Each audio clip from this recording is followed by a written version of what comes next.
Hey there, gang. So the 9.3 PTB is finally here, and after taking some time of my own to practice and play some clown matches firsthand, I have to admit, gang, I didn't think things could get any worse.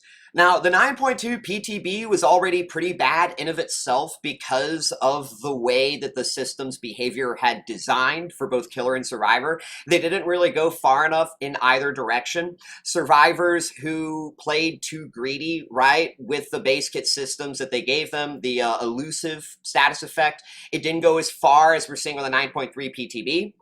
You didn't see the R of the killer. You still had crows that could reveal your location, right? And this basically meant that when survivors, say, healed under the hook, or if they were just caught out of position, they didn't really have a whole lot that going for them as much compared to currently on the 9.3 PTB, right? To stop killers from tunneling them. And that was still what you would see, right? But with the confidence survivors were placing in the system without bringing any anti-tunnel perks, it essentially didn't solve the issue with the behavior was trying to fix, right? With killers tunneling, because that was ultimately their goal with the 9.2 changes. Similarly, they were looking to incentivize, and I want to be very clear with my language when I say incentivize, they were looking to incentivize killers to spread their hooks by giving them Basekit instant regression. They were giving aura reading as well, so you could find your next survivor sooner. And they also gave haste. And the haste was a really, really big part, in addition to the instant regression, of anything that would really serve to push killers away from camping and tunneling. Because when you do give haste and instant regression, you are both requiring less out of their killer when it comes to their loadouts, but you're also giving them potential viability, in a sense, to leave the hook. Because a big issue that a lot of killers have, especially on the mid and lower tier, is they lack in the mobility, they lack in any form of instant regression without giving up their builds, right? And that means that's because they give up their builds, they don't have that mobility, they don't have the lethality that they need in their chase power for if they do leave the hook to chase someone else, right? That was basically a big part of the issue that a lot of killers had, and was partially solved by the changes that, you know, the developers did propose in the 9.2 PTB. The only issue, though, was that they didn't go far enough, right? Because if you still say with the haste, perhaps the map itself, perhaps the killer you were playing, just whatever circumstantials, right? If that haste meant that you still couldn't start and have a faster chase, then all you were relying on was the instant regression, which is why some killers were just kicking and then returning to the hook, right? So that's what I mean when I say it didn't go far enough, even with that R reading, because you give haste, if the haste doesn't get you anywhere, even with the R reading of telling you what you're supposed to do, then both still aren't really accomplishing what they were intended to do, right? So that is why I am so confused about the 9.3 PTB, because this is a step backward. This is not a step forward. It's as if the developers saw, and what's so perplexing about it is that it's in a way a step forward for survivors, but it's a major step backward for killer. I was about to say that I felt like the developers didn't really learn from what was showcased in the 9.2 PTB, but literally as I was saying this, in retrospect, I do feel like they did, right? Because when you consider the survivor aspect and how I talked about just now for the last couple of minutes, how previously in the 9.2 PTB, the changes didn't go far enough for helping survivors in the tunnel department, right? Well, they made it easier for survivors to not get tunneled. So it's as if they did see the feedback for survivors. They went further with it in the way that they were hoping. But then you look at killer. And killer, they said, you know what? Haste actually is too much synergy with some killer powers. Haste can actually be used in a way that can benefit the killer in a reasonable manner, right? A lot of killers more than others. And so for that reason, we're just going to make it Bloodlust, which is a mechanic that hardly any killer is going to be able to use. It is a mechanic that promotes the most linear form of gameplay possible due to its inherent restrictions, right? And that's not even getting into the other changes that we're seeing when it comes to difficulty, both when it comes to face camping, both when it comes to slugging. All of that, y'all, we're going to be diving into, and I've got a whole lot to talk about. I'm also possibly going to be showcasing some matches for the demonstration of everything I'm going to be discussing here as well, because y'all, this is a really, really scary patch to be seeing. And I know that it's the PTB, and I know that, you know, a lot of people, especially, which is also, I'm not gonna lie, y'all, this perspective is pretty fucking annoying, is when you do have some people say that you shouldn't have any type of outrage to what's on a PTB, when outrage is a form of feedback. What y'all are going to see is a very calculated and intellectual form of feedback. But yes, y'all, outrage is warranted here in the sense that if this shit does go live, this is something that is going to push a lot of people to either quit the game, or they're going to change killer mains, or they're just going to start playing Survivor. And if people start changing killer mains from the killers they want to play because of the way that you are being strong-armed in this manner, like literally that's what this is. It's like behavior has a fucking vice grip on killers now when it comes to how they are restricting and pushing them toward doing certain things and not doing certain things, right? And again, the craziest part is there's no carrot with it, right? There's no cheese. It's literally just a matter of stick. You know, you're getting beat. There's only a trap. And the trap was choosing to play the killers to begin with, right? Because you could have played someone else. You played someone else, you probably wouldn't be bearing the brunt of a lot of these 9.3 changes going forward. And that's a big fucking problem if you don't want to see Nurse Blight, etc. every game, right? So let's see. Like I said, we've got a lot to talk about here today. So let me go ahead and start pulling things up here. So first things first, a little bit of an introduction if you don't know who I am. I am Arinad. I've been playing Clown, even Dead by Daylight. I'll go as far as to say since shortly after Pinhead, or not Pyramid Head, not Pinhead, Pyramid Head came out. That's how long I've been playing DBD. So quite a long period of time, over probably like 5 to 6 years or so by now. I really haven't like gone into the depths of that, but I've been playing Clown for probably about 5+ years now. The stats that y'all see at the bottom of this slide, these are my official stats pulled from the Behavior website. I am now getting close to 7,500 games on Clown alone. Yes, 7,500 games on Clown alone. No other killers factored into these stats. I have earned close to 600 million blood points on Clown, almost all of those blood points dumped into Clown himself too. So I'm effectively almost a prestige 600 Clown when you think about it. And lastly, I want to bring some attention to is the total pallets destroyed. Now, I'm getting very close. It says on average, I'm about 2 pallets kicked per match, gang. But in about 10 or so matches, if I can play out 10 matches kicking 2 pallets or less, or even honestly under 2 pallets, I should clarify, I will be under 2 pallets kicked per match. I'm something like 8 pallets total compared to, like I said, 4 to 5 games. So we're very, very close to it literally being under 2 pallets. And why I'm talking about that, right, is to more draw emphasis to my my expertise. When it comes to playing Clown and Chase, gang, I hardly kick any pallets. That means when it comes to the pure and full utilization of Clown's power, I am about as locked in as one probably could if you're looking at the micro. And when you consider that Clown is a killer who struggles in the macro, and a lot of these changes are meant to punish killers in the macro, right? Where we're basically getting is we're reaching a situation where even with survivors who have a dwarf and or fraction of my hours when an expertise just playing the game, not even looking at just the Clown versus Survivor matchup, right? We're just talking about playing DBD in general. I'm starting to get to a point where I can't even keep up with these people, gang. And if I can't keep up with people that have a fraction of my total hours in the game, not even looking at Clown versus Survivor matchup, then how the hell is anyone else supposed to keep up with these people? You get what I mean? Like, that's a pretty big fucking problem, I would imagine, you know? And I give Hatch a lot. My kill rate would probably be a bit higher if I gave Hatch more, but because of the fact that the game is reaching this point, I've been talking about in the past on stream, it's like, I don't even want to give Hatch because otherwise I'm just like, I mean, it's just going to, my kill rate will keep going down, you know? Because if you limit your maximum kill rate to 75% out of courtesy, and the game gets to a point where getting that 75% at best is so fucking difficult, then you're really, really pushing your average to a really low baseline, right? Which means that survivors aren't getting their happy ending, pause. You know, like everyone's either getting sacrificed and or there's just no kindness, you could say in a way, right? Like there's no good gestures from killer to survivor, etc. It's just pure numbers, pure stats.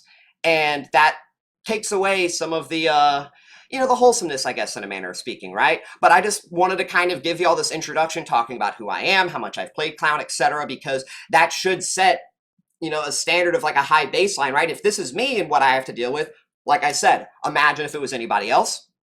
We've got a lot to talk about here today. 25 slides with a whole lot of text. Now, in the event that I am, with the webcam on screen blocking some of what y'all are trying to read, I will have a link to this presentation in the video description. And further, I will also be mostly reading off all of the text that y'all see on the screen anyways, right? So just kind of maybe you can follow along in that way. But first things first, let's talk about the tunneling reduction update. Survivors that are unhooked or unhooked themselves receive unhook protections for 30 seconds, which include 10% haste, endurance, elusive status effect. This is something new that we saw previously in the 9.2 PTB, but I believe it has now been buffed. You now don't have grunts of pain. You don't have aura. You can't be read by your aura. There's no scratch marks and no pools of blood. You also no sounds from coughing and vomiting. I think this is specific killer interactions. We're talking about clowns, so clown pink bottles no longer make them cough. Plague, when they vomit, it's also no sound from that. So these are specific killer targeted changes too with the elusive status effect. And also immunity to AFK crows, which is really weird, right? I don't know why it says immunity to AFK crows, because y'all, let me kind of pick your brains a bit. How are you going to get AFK crows within 30 seconds when it takes 80 seconds to get AFK crows? How does that work, right? I don't think they meant AFK crows, because you literally should not be able to get that. Like it's defying the laws of gravity, okay? So unless this is bugged or a mistranslation, this reads to me all crows. Now, why do I reach this conclusion? Because I tested some matches on the PTB. I was explicitly trying to tunnel using spies to the shadows to give me information on where the tunneled survivor was going, right? I figured if I could use crows, then I could get around the fact that I don't see their aura, I don't see scratch marks, I don't see blood, I don't hear them, right? I figured crows would be the one thing that could give me information on who I'm trying to tunnel. Crows didn't help me. It didn't even trigger spies to the shadows. So if spies to the shadows isn't even getting triggered, I don't think the developers meant AFK crows. I think they meant all crows. You basically have Calm Spirit. So you have Basekit OTR, you have Basekit Calm Spirit, you have Basekit Borrowed Time, tripled, by the way, which is crazy to think about. Y'all realize they tripled Borrowed Time. And you go back far enough, the effect Basekit of Borrowed Time was stronger than when Borrowed Time was a perk, because it didn't have the haste back then. So it's we buffed Borrowed Time, we made it Basekit, we then tripled it by buffing it again. Dude, how far do we have to go? You get what I mean? Because y'all, survivors were dealing with being tunneled even back then by bringing the perk. And it was a simple matter of just knowing what to do, which is, I guess, the issue with a lot of survivors, right? Is because they don't know what to do. But we'll get into that too, gang. I think when it comes to survivors that don't know what to do, I think while you've got some people that are casual, a lot of people are just fucking lazy. And like I said, we'll get into that in a bit. But going forward, right, you can't trigger any crows. You can't trigger crows. They don't make any sounds. They don't have any, no aura reading, no blood, no scratch marks. You literally have nothing going for you as the killer for tracking someone off the hook. Nothing. I don't know how you could make this any easier for survivors to avoid getting tunneled. Going forward, too, I don't think I mentioned this, too, right? Yeah, we haven't even gotten here yet. The survivor sees the killer's aura within 32 meters for 10 seconds off hook. If you, with all of the elusive shit, right, everything hidden from the killer for you, and being able to see the killer's aura, if you can't avoid the killer, man, at this point, dude, we need to just, put you in a battle tank. Because I literally don't know how you're going to avoid getting tunneled at this point.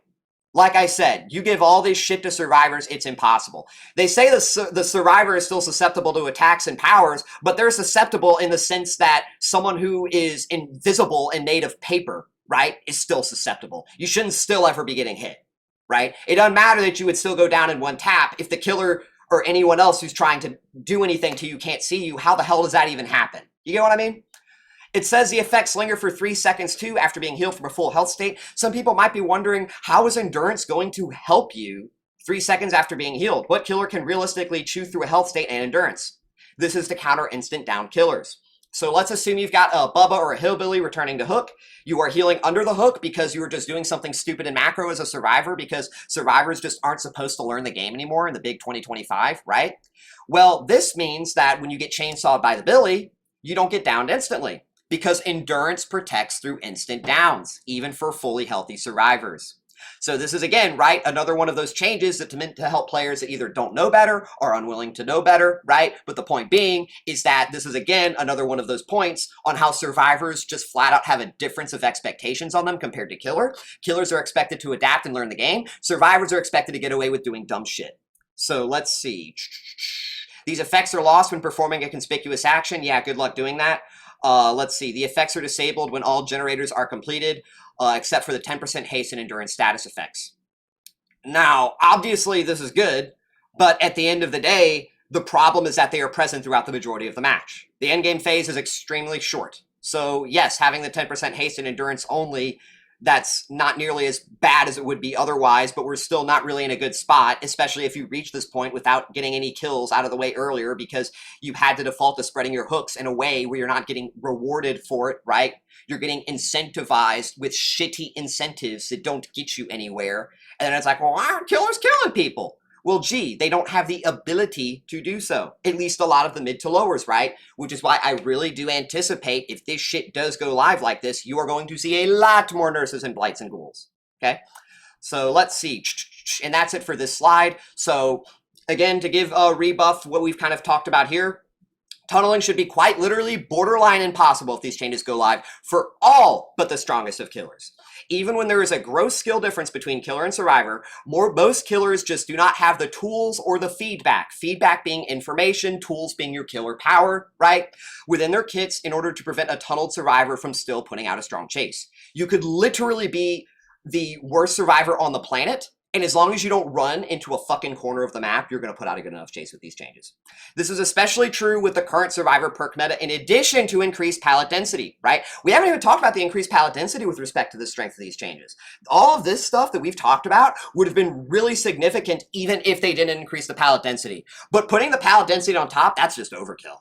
Making mistakes and getting caught out of position while being tunneled should not ever happen for any survivor under the current system that the developers are proposing on this PTB. However, y'all, let's be honest, some people just can't be helped. You will still have survivors running into specific dead zone corners when this is something that actually happened on the PTB for me, by the way, when I was trying to tunnel. I had an Ash on Gas Heaven run up the basement. He ran through the store. He ran into the garage when the generator hadn't been completed, and he died on the 50-50 by the truck. You can't help these people. You literally can't help these people. What more can be done to protect this Ash, right, that I just talked about going against? This is literally the problem that we are seeing with these changes, is that the further we go along in this direction, we are uprooting the very foundation of this game. This is an asymmetrical horror game, and I'm going to be talking about more of the foundation behind what I'm getting at here, but this is essentially an asymmetrical 1 predator versus 4 prey, right? The 4 prey are expected to work together versus the 1 killer. And the more that we go in this direction, you aren't really having to work together anymore. You're having 4 individual strong characters versus 1 individual strong character, if at that, but 1 always loses to 4, gang. You put 1 next to the 4 with every 1 being equal in strength, you're not going to beat that. That's not how numbers work. That's just not how logic works, all right? You know, at the end of the day, people make mistakes. So if you are the one by yourself making mistakes and you've got the 4 people making mistakes, but their mistakes aren't as significant because they've got each other versus you, you lose every time. Next, let's talk about the unique hook bonuses. And this shit, like I said, we talked about this at the beginning of the video. This shit's also crazy. So when hooking a survivor that is different than the last hooked survivor, killer gains the following. Bloodlust tier 1 for 15 seconds. This bonus is reset when entering a chase. This is also what's crazy to me. Why are you even doing this, right? It's like Bloodlust normally doesn't end when you enter a chase. They are literally giving you a condition to where you lose the incentive early. Further, the bonus is disabled when all generators are completed. So again, it's one of those situations where you spread your hooks, right? You get people on death hook. You finally kill a survivor. They're not even giving you anything during the post-gen phase to close out a match. Like, what are we talking about here? Okay, so I'm just supposed to... So this incentive that you're giving me, right? Again, emphasis on incentive. Is that if I don't kick any pallets, if I, don't use my power, right? You mean to tell me that for 15 seconds, I move 5% faster? I'm literally almost speechless over this shit because in my mind, I'm just like, it's when people say the developers don't play killer, dude, it's so hard to go to bat for them over something like this because it's multi-layered. When I say it's hard to go to bat, see, not only is this useless for the killer, which makes me feel as if that you don't play killer enough, or other people might see it this way, right? I should clarify. Other people might see that you clearly must not play killer enough to recognize how fucking terrible this is. But the also layer to it too is that you very clearly must play so much Survivor because you are looking to introduce an incentive for killer that does not help the killer and in fact is slated from its very design upon introduction to benefit Survivor by removing any type of synergy, by promoting more linear gameplay, while in your reasoning, which we're about to mention, they suggest the opposite. So it's like you don't even recognize the outcome of your own changes. You are making an incentive essentially ineffectual for the purpose of the survivors, right? Because in effect, when you take an incentive and you put so many damn restrictions on it that it can't do anything, who does that really help at the end of the day but the survivors by preventing any type of value from coming from that incentive, right?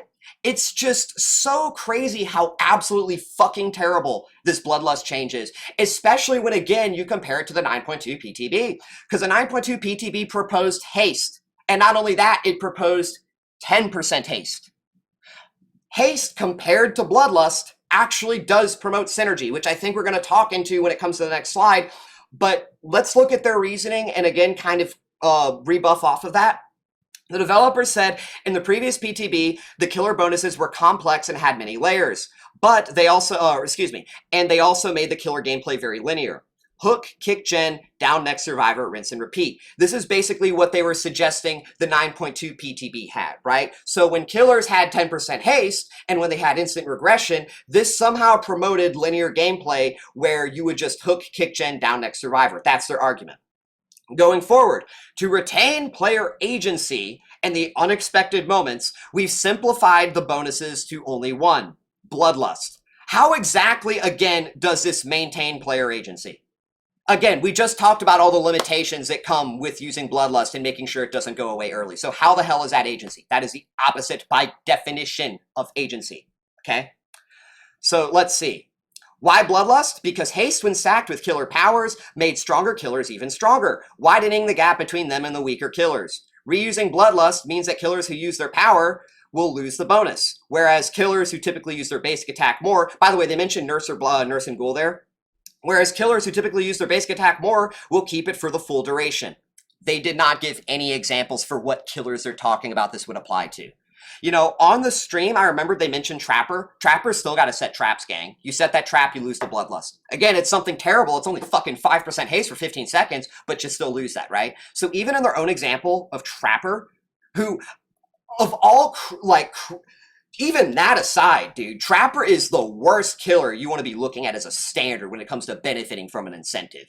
If Trapper is the only type of killer who can benefit from this shit, assuming he doesn't even set a trap, do you realize how limited that is? So by definition, even when you look at player agency, it's as if the only players who have agency are the players who play Trapper and don't set their traps. What are we even doing here? As Clown, you're not benefiting from this because you use bottles. You use a pink bottle, it's gone. You use a yellow bottle, which is better than the incentive, by the way, it's gone. What are we doing here?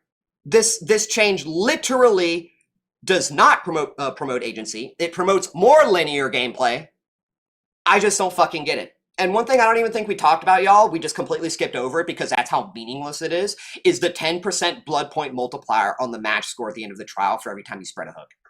Dude, no one gives a shit about this. I'm gonna be completely honest. No one cares about this. Why does no one care about this? Because the pain point that killers have when it comes to your game is playing it. They don't care about the blood points. They already got it with respect, especially compared to survivors. They're getting more blood points anyways, right? Blood point is not the issue.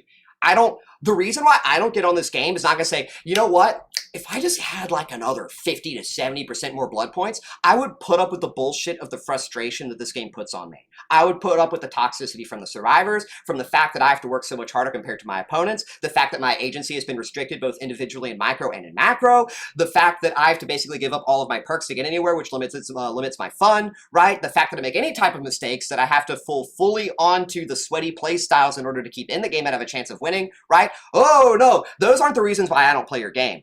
No, I don't play your game because of 50 to 60% more blood points, right? Even though I've got 12,000, almost 12,000 Eerie add-ons, I've got more add-ons than I can ever count. I've spent 600 million blood points almost on this game, on just one specific killer. No, that's going to pull me back into playing your game. Is 50 to 60% more blood points. Like, give me a fucking break. And the crazy thing is, yes, while I technically might be an outlier with all the shit that I have, you take any new player who is still learning this game, the extra blood points that they gain when they're still unlocking shit is not going to be enough incentive for them to say, you know what, I want to put up with this abuse until I unlock all my perks. They're going to quit before they unlock all of that. That's the issue, is that this is meaningless. It doesn't fucking help you want to play the game. You want to incentivize people to log on and play the game. That is where a lot of it. Do you ever think about killer anxiety, right? Let's talk about killer anxiety. I see so many threads where people post on Reddit, you know, I want to just play Reddit, or not play Reddit, I want to just play DBD, I boot up the game, I get into the killer lobby, and then I just get filled with this immense sense of dread, and then I close the game. I see that shit so much. And I'm not going to lie, gang, I wouldn't be surprised if a lot of Survivor players feel that way, and they will never admit it, and that is literally why they don't play killer. You get what I mean? So that's what I'm getting at when I say that the issue has absolutely nothing to do with blood points. Blood points is not the pain point here. The pain point is the frustration with how this game is being designed now from the foundation, and how the foundation is being uprooted from its initial design of one strong killer versus 4 weak individual players, aka survivors, right? So next point. Again, my response to developers, a lot of what we talked about here. Choosing Bloodlust over Haste takes away from killer agency. It doesn't add to it. So did they mean survivor agency? Because that should have been specified. Yes, Bloodlust actually does add to survivor agency in the sense that when the killer is limited in the shit that they're able to do in order to get the most out of the incentive, well, survivors are able to accomplish more in that respect passively, right? So technically, yes, it does help agency if we're talking about survivor agency, but not killer agency, which is why I say, you know, I put emphasis on when they said player agency, right? It sure as hell is not the players. And it sure as hell is not the players that are technically receiving the benefit, right? So that should have been specified who they meant. Bloodlust comes with inherent limitations which discourages a killer from performing certain actions. If the whole point was to retain killer agency, then consider the mission failed, as the parameters to achieve this goal are completely misunderstood. Unironically, if the system provided haste instead of Bloodlust, they would have accomplished their goals in both respects. Since haste doesn't have the same restrictions as Bloodlust, it's immediately more flexible across a larger proportion of the roster. Further, the lack of restrictions on haste promotes more dynamic and less linear gameplay, since, unlike the alternative, killers won't feel pigeonholed to playing a certain way post-hook in order to avoid losing the Bloodlust, aka the haste, early, right? That is basically the comparison between haste and Bloodlust. And at the end of the day, if the issues was killers doing too much or certain actions that the developers didn't want killers doing with haste, then you can make it to where if you specifically do these actions, you lose the haste. But at the end of the day, haste promotes a lot more agency. It takes you away from linear gameplay compared to Bloodlust. Bloodlust does the complete opposite of that. And that is why I'm especially so confused, because again, they reached the opposite conclusion from logic, right? From just the way the world works. You could say in a sense, Bloodlust does not do the things they say it does. Going forward, let's talk about Bloodlust conceptually. I don't think we've technically done this, so to kind of go further on and add more context specifically about Bloodlust and how Bloodlust has worked, right? Bloodlust has always existed as a stopgap mechanic meant to be utilized by killers who lack any form of chase power to facilitating faster chases. So killers like Nurse, Blight, Billy, even Plague, right? All of these killers who have something unique to them that gives them a faster chase than if they were a killer like Trapper without his traps, who purely M1s, and that's it. That is what Bloodlust is meant to help killers like Trapper. And that's it. It's literally, it was designed from the ground up for all of those other killers I just talked about with these powers. You will never gain Bloodlust. Clown, for example. I have seen survivors criticize me of trying to stack my Bloodlust, or trying to stack Bloodlust with my bottles. You literally can't do that. The moment you throw any type of bottle, Bloodlust is lost. The only technical killer power action that does not remove Bloodlust from Clown is reloading. That is it. So Bloodlust doesn't help a killer like Clown, doesn't help a killer like Plague, doesn't help a killer like Bubba. Well, Bubba, I think technically, I don't know if he loses it on revving, but I digress, right? There probably are some specific weird killer niche interactions with that are completely irrelevant to my point. The main point being is that the majority of the killer roster, you do anything with their power in a beneficial way, you lose that Bloodlust, okay? So it doesn't activate immediately. It ramps up slowly. You don't start your chase with Bloodlust. You got to commit to a survivor. It's lost when kicking pallets or using a killer power. We mentioned the killer power, but that's another part. You kick a pallet, it's gone. So you're forced to have to play a pallet without kicking it. You're not creating any dead zones. You're not pushing her to a weaker pallet. If you think the pallet is too strong, even with Bloodlust, you're going to lose the Bloodlust kicking that pallet, trying to push him to a different one, right? So it's not as if it's just technically free, no consequence. The consequence is time. Time matters in this game. Time is literally the driving factor between how survivors win versus how they lose, okay?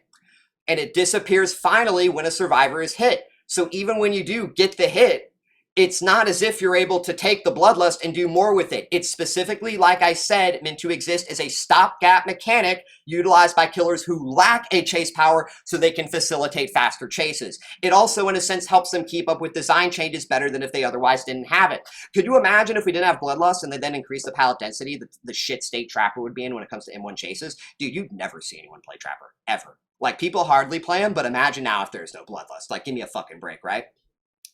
Which highlights exactly why the conclusion, again, that the developers reached here is a very big problem.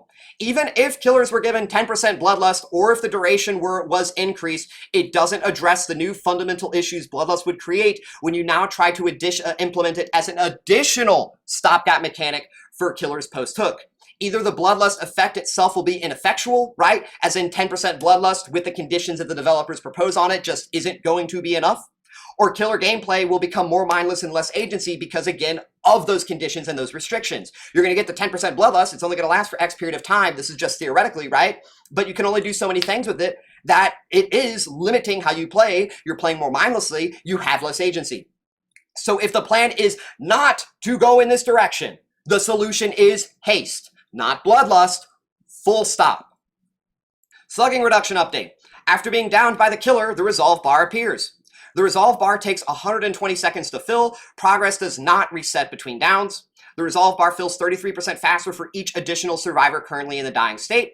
Once the resolve bar is filled, the survivors gain the ability to pick themselves up from the dying state, essentially Basekit Unbreakable, for the rest of the match. They still have to recover fully each time, but that still is done automatically. They can still not do this while crawling, right? There's no macro decision-making there because it used to be where if you didn't have tenacity, you had to choose between putting yourself in a better position to be picked up by your teammate and or recovering in place so they don't have to heal you if you do that, right, for as longer. However, healing in place makes you more potentially vulnerable to the killer since you'll probably be down near the same position as where he downed you. If he returns to pick you up, that recovered progress doesn't get you anything, right?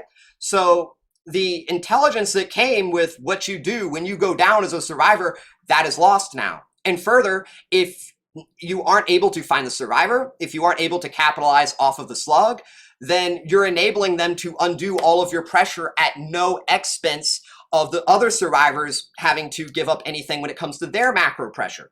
Because if a survivor can pick themselves up, no one else has to heal them. If no one has to heal them, they can be doing literally anything else in the game. They can be body blocking, they can be unhooking, they can be working on generators, right? That is such a big deal when it comes to just the ebb and the flow of the game. That is typically why in the past, right? Let's use Sloppy Butcher for example. The nerf to Sloppy Butcher, which took it from an indefinite duration down to 90 seconds, meant that as a result of that, survivors didn't have to coordinate or play as intelligently in the macro when it comes to killers who would split their pressure, right? Killers who would injure survivors and break chase. Because in the event that the killer does fall behind, in the event that at some point he makes a mistake afterward, For a lot of killers that don't have extreme high levels of mobility, you just simply finish your generator. The mangled and hemorrhage effect will have expired. You then ignore the debuffs that came from the killer's perk, right? It's almost as if the killer's perk didn't matter. Before that, if you did take the risk of finishing that generator, you would still have to heal through the sloppy butcher penalties. You were still injured and possibly out of position because of that extra time of being then caught by the killer, right? And that is just, again, another example when it comes to, like with this resolve change, where we're just removing the necessary decision-making skills that survivors previously had to have, and we're just making it free. You don't have to fucking think, just play. And it's so stupid when, again, right, you look at the difference of expectations. Killer is, here's some more shit you gotta deal with, good luck, right? Also, we're making it harder. We're nerfing your perks too, by the way. Like, give me a break, dude. Developer reasoning. Let's see. To better target the extreme cases, we have increased the base time to fill the resolve bar and added a stacking speed bonus for each additional survivor in the dying state. This will make the mechanic more lenient in matches with little to no slugging and cause it to kick in sooner with matches with a lot of slugging. Now, this could be a miscalculation on the whole numbers and everything when it comes to the system and the developers, but I had a major issue when it comes to the time and the numbers, how they're currently designed, where a survivor who is slugged under the hook, they essentially get no consequence from that, and they end up basically get rewarded for it. So let me kind of explain as I have here in my response. My biggest issue with the slugging reduction update stems from the fact that it's active during endgame once all generators are completed. For the non-high tier killers, this update makes slugging for macro pressure during this limited and vulnerable period drastically weaker. In some cases, it will absolutely be the deciding factor of your matches and survivors escaping. Case in point, on the PTB, I entered the post-gen phase of a match with 0 survivors sacrificed and hooked a survivor who was on their second stage. Unless unhooked, this survivor would die in 70 seconds. While I was still carrying said survivor to the hook, I slugged a survivor who was body blocking for them on the way to the hook, and I purposefully chose not to pick them up. This was because they were out of position. Their other teammate who was left, or their other teammates, would not be able to safely contest with their teammate who was on the hook and had only 70 seconds remaining, and their other teammate who was literally right next to them slugged on the ground, right? This made it to where the other two teammates, they couldn't coordinate any rescue or save. And this was the only shot I had at coming back into the match. Over the course, though, of that 70 seconds, where that survivor who I had put on their second hook and was dying on hook, with the person who I had slugged under that hook as well, and I was basically proxy camping both, the body blocking survivor that I downed was able to completely fill their resolve meter while being slugged next to the hook. They then picked themselves up with their mechanic when I was hooking a second teammate who was on death hook, and that cost me to win. So to put this into perspective, some of y'all might be thinking, why didn't you just pick up that other survivor who had recovered with the resolve meter? Why did you go for their teammate who you had also slugged? Because the teammate who recovered with the resolve meter had not been hooked at all. He was a fresh hook. Their other teammate that I had slugged, though, around that point when the person who was on second hook did die on the hook, they were also on death hook. So if Ash didn't pick himself up for free, and I then hooked the second person, I would have a guarantee of 2 kills through hook state alone. There is no proxying a fresh survivor on hook. Like if I did that alternative, right? I would then have been able to hook the Ash. I could easily camp the Ash against the one remaining survivor in the trial. That's 3 kills. Because he picked himself up for free from the resolve meter being active during the endgame phase, when all he did was basically make the dumb decision of going down in front of a hook that he wouldn't have been able to body block me from hooking their teammate to begin with, he got away for free for that.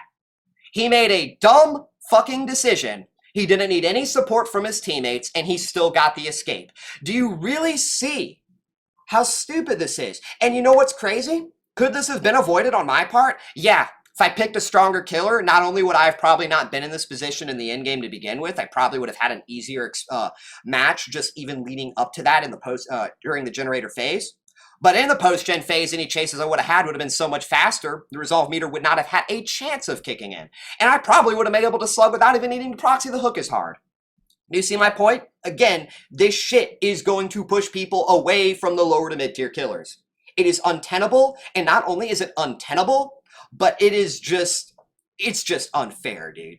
That is the best way to describe it. Killers, especially clown, and especially in my position, I am thinking and processing and having to do so much shit. And you've got these people that essentially can play like idiots and they get rewarded for it. Do you see why that's so insulting? And then you carry it into the post game, and it's like you've got these idiots that don't even understand the state of the game being catered for them, right? Like you've got the dumbasses basically in the peanut gallery insulting you for doing what you can, having to climb the hill upward when they're the ones on an escalator. Like, it's crazy to me, man. It really is. And, you know, that's the cherry on top, right? You look at the toxicity, shit like that, with the way the game is. It's why you don't see me playing this game more. Next, hook improvements. This is also interesting, by the way. I love how they call this hook improvements. Because this title here, y'all, that I have up here, this is from the developers. We previously had, let's go back, gang. We have, what is it? Tunneling reduction update. We have slugging reduction update. And we've got hook improvements. Who the hell is this a hook improvement for? The anti-face camp meter now fills faster based on how long the killer stays near the hook. How the hell is that a hook improvement? Shouldn't we call this anti-face camp reduction, or shouldn't we call this face camp reduction? Why are we calling it hook improvements? So the anti-face camp meter now fills faster based on how long the killer stays near the hook. 0 to 10 seconds, it will be at the base speed. After 10 to 20 seconds, it is going to be double the speed, which is already a crazy like shift in progression. And after 20 seconds, it's now 4 times the speed. So 20 seconds, y'all, that's not even a third of the timer, by the way. That's not even a third, and now it's at quad the speed on how quickly that fills. That is insane. They did, however, decrease the base fill rate on it by 50%, but this does mean that when you do reach that 20-second marker, it's going to be 2 times what it would be currently before this patch. 2 times faster. And at that point, they absolutely will be able to unhook themselves for free. And even worse, you as the killer, you don't have any feedback on the state of any of this. You don't know whether the resolve meter's already filled. You don't know if it's about to pop. And you're sitting there for 70 fucking seconds because you've got nothing else going for you, only to get literally nothing as a consequence because you committed to a decision when it's the only decision you had going for you, right?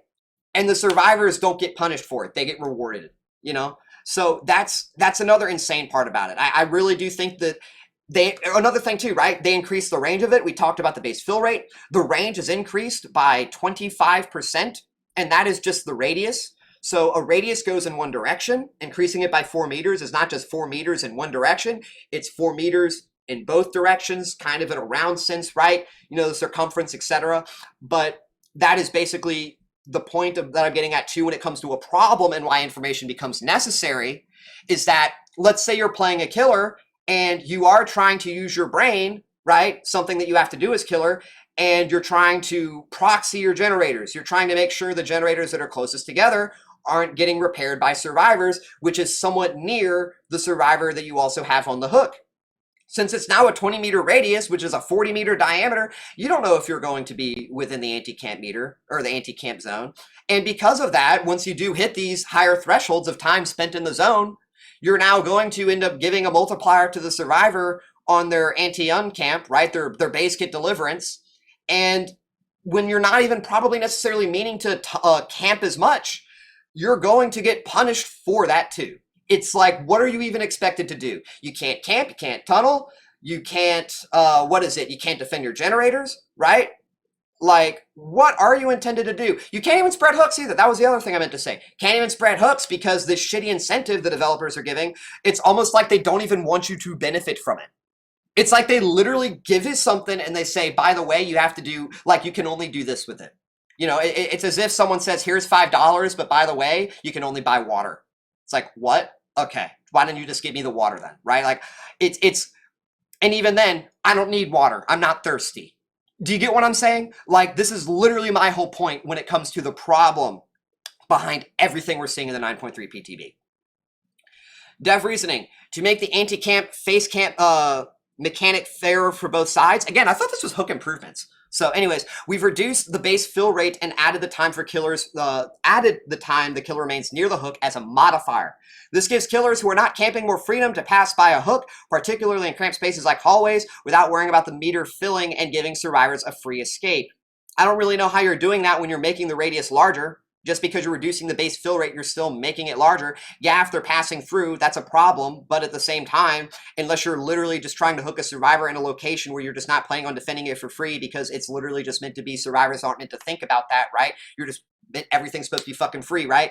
And you just have to choose between free escape for survivor or free gen pressure. You see the problem there? Like, that just doesn't help with that. Unless you're literally giving survivors something for free, this doesn't help with that. You basically are making it harder for killers who are looking to hook anywhere near the objectives they are looking to defend. Okay? So that's a problem too. Hook improvements continued. Foundational criticisms aside, probably the biggest issue the anti-face camp system has is that the killer rule lacks any and all forms of information or feedback as to whether or not they are considered face camping. Because again, you are broadening the range of the system, of the zone. And it does start to get to a point when you are hooking intelligently with respect to both the unhook itself and your generator placements, that you are going to start seeing an overlap between killers who aren't even necessarily intending to be that close within the zone. So they need some feedback for that. And sure, while it could be easily understood that if the information was too convenient, it could be weaponized offensively, a 20-meter radius extends outward in all directions to cover a significant area of the map, which is what I had talked about earlier. The extension of this anti-camp face radius makes it more difficult for certain killers to defend their generators if they happen to exist within this new radius, and especially if they don't know the true extent of it. Because I don't know about y'all, I don't know how, like, off the just eyeball, if I were to eyeball it, I don't know how far 20 meters is. I don't even necessarily know how far 16 meters is, right? So without any feedback, with increasing the range and it being a radius and all this shit, you're making it really difficult for killers to avoid doing the thing accidentally that you don't want them doing. Surely there has to be a happy medium where killers who aren't explicitly intending to camp the hook itself, but are more so just patrolling the general area, they could be informed that they are too close and need to broaden their positioning, just in the same way that y'all broadened the anti-face camp zone. Now let's talk about some killer perk updates. So, Furtive Chase. Whenever the obsession is unhooked, you gain 1 token for up to 3, 4, or 5, with 5 being if you have the perk at max rank. For each token, decrease your terror radius by 10%. Whenever the obsession is unhooked, the obsession transfers to the rescuer. This is a rework. You no longer gain haste whenever you hook the obsession, and you also aren't undetectable anymore. This is all you're going to get now whenever you hook the obsession is a 10% decrease to your terror radius, and that's it.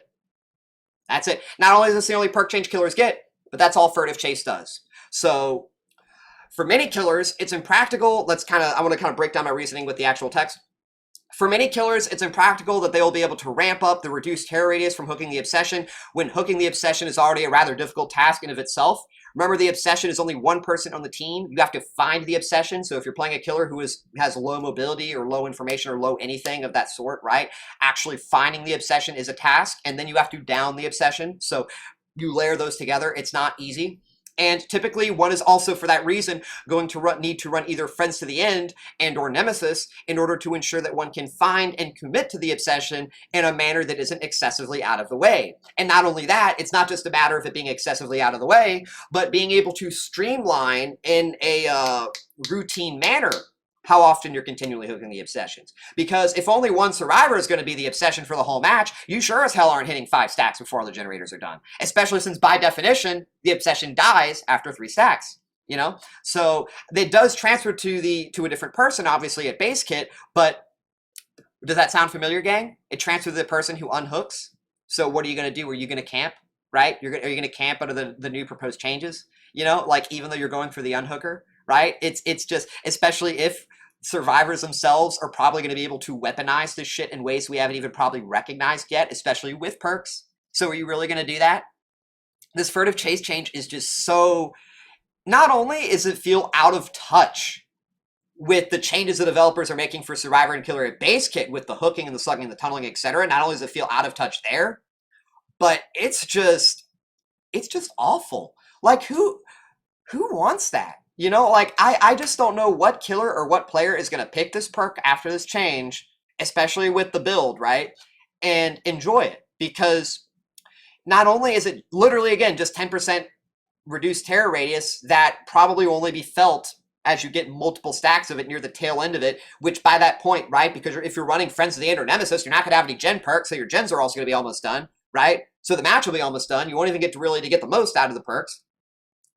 It's just so, it's just deflating. It's like, it's just not really, I don't really see it. I'm not very enthusiastic is what I mean to say when it comes to just looking at it, right? Because again, the problem with making a build that both utilizes Furtive Chase, especially Friends to the End and Nemesis, is that you just aren't able to keep up with gen speeds. You don't have the perk slots.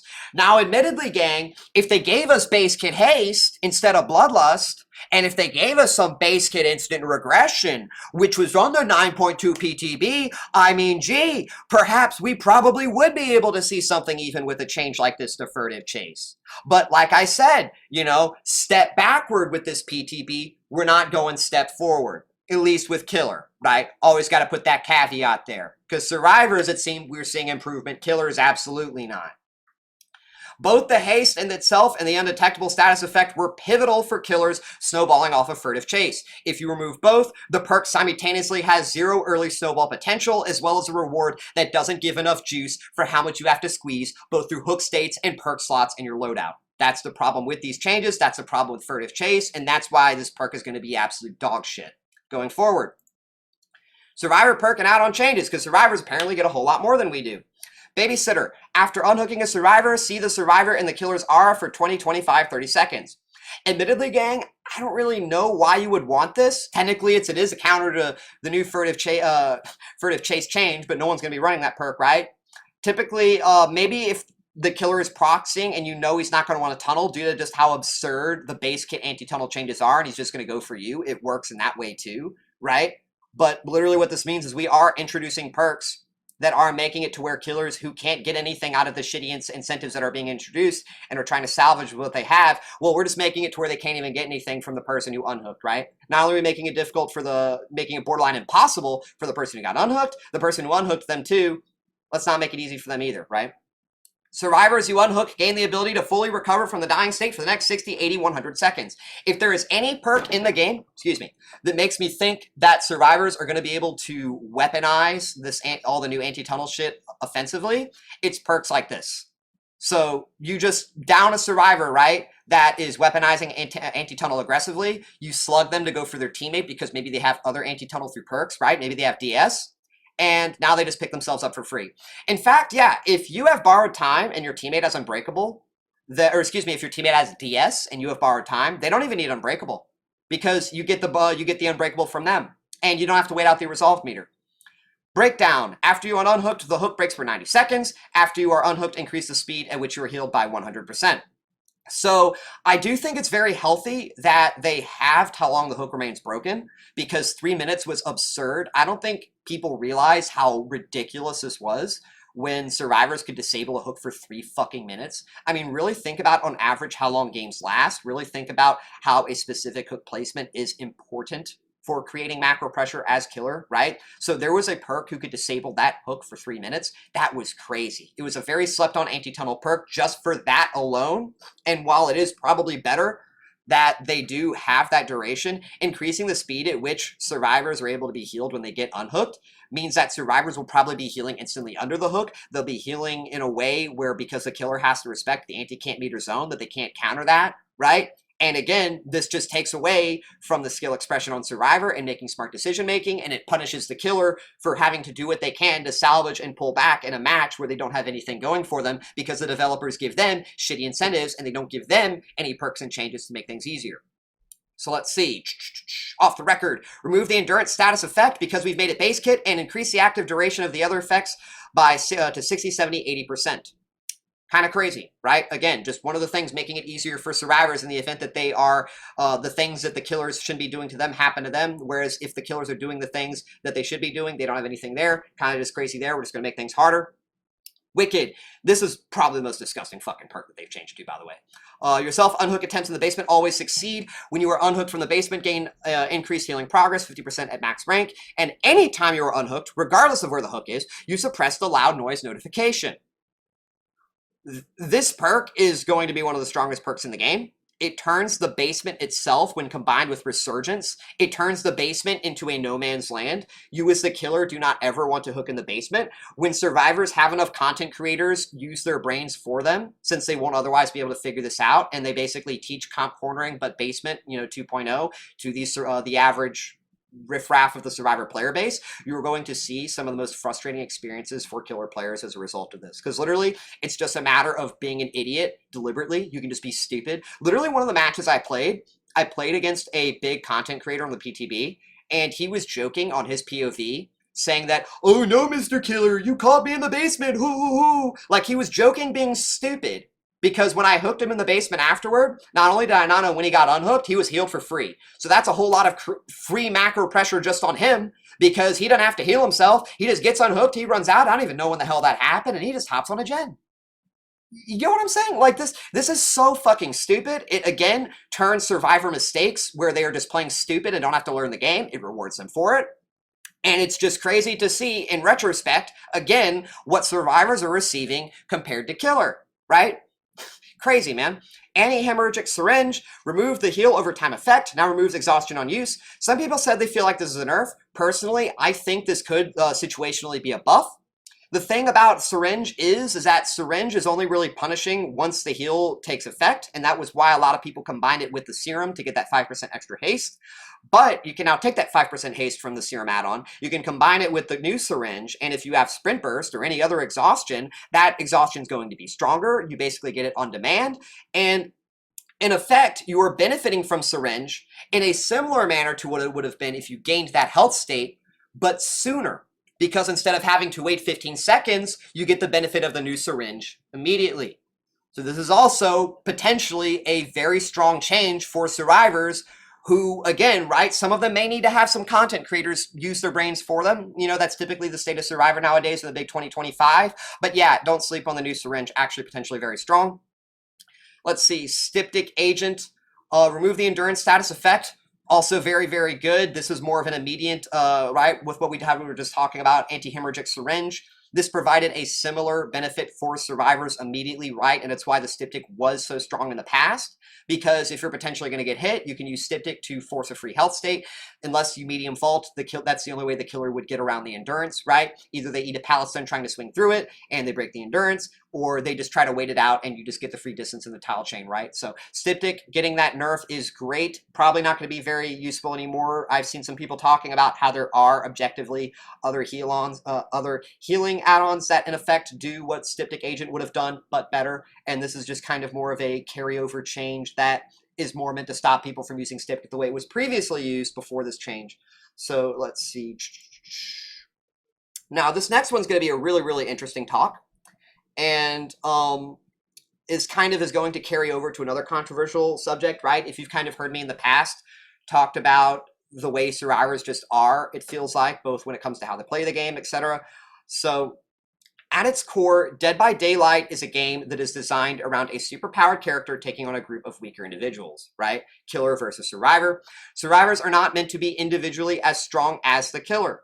So if you take one survivor and you would put him against the killer, by asymmetrical design, the killer is supposed to be able to just stomp any survivor. The whole point being, right, survivors work together. Survivors, through collaboration, are meant to beat the killer, right, by working together. And it is implied from the game's very asymmetrical nature that because of this, survivors have a dependency on one another. So again, when I say dependency on one another, this doesn't mean dependency on the killer not being a stinky poo-poo meanie head, okay? This means that you, as a member of a team who individually, weaker than the person you're facing, need the help of your teammates to help ensure that you, and also vice versa, them, are able to do better, possibly escape. You, as a survivor, are part of the team. Your success, again, how you all work together, not whether or not the killer is a stinky poo-poo meanie head who camps in tunnels because you think he's so bad at the game that you don't actually understand and that you cry to the devs to make the game free for you, right? Imagine playing a game of tag against someone and you just shit on them every single fucking time, and then they cry to the teacher to put a bunch of one-sided rules in that prevent you from catching them in the game of tag. And then you beat that, they finally beat you, and then they just rub your nose in it. Like, that is just the sheer stupidity of where we're at right now when you talk about the asymmetrical nature of survivors feeling as if the fact that they have to work together is a problem, right? Anyways, emphasis on this point. Even though the game lets you queue up solo, you are still placed as part of a team. Survivors aren't playing a battle royale, they are working together against the killer. There aren't perks or mechanics which pit one survivor against another. There's not as if a perk that says if you watch a survivor die on second hook and you don't unhook anyone, then you're going to repair 30% faster and have 5% haste.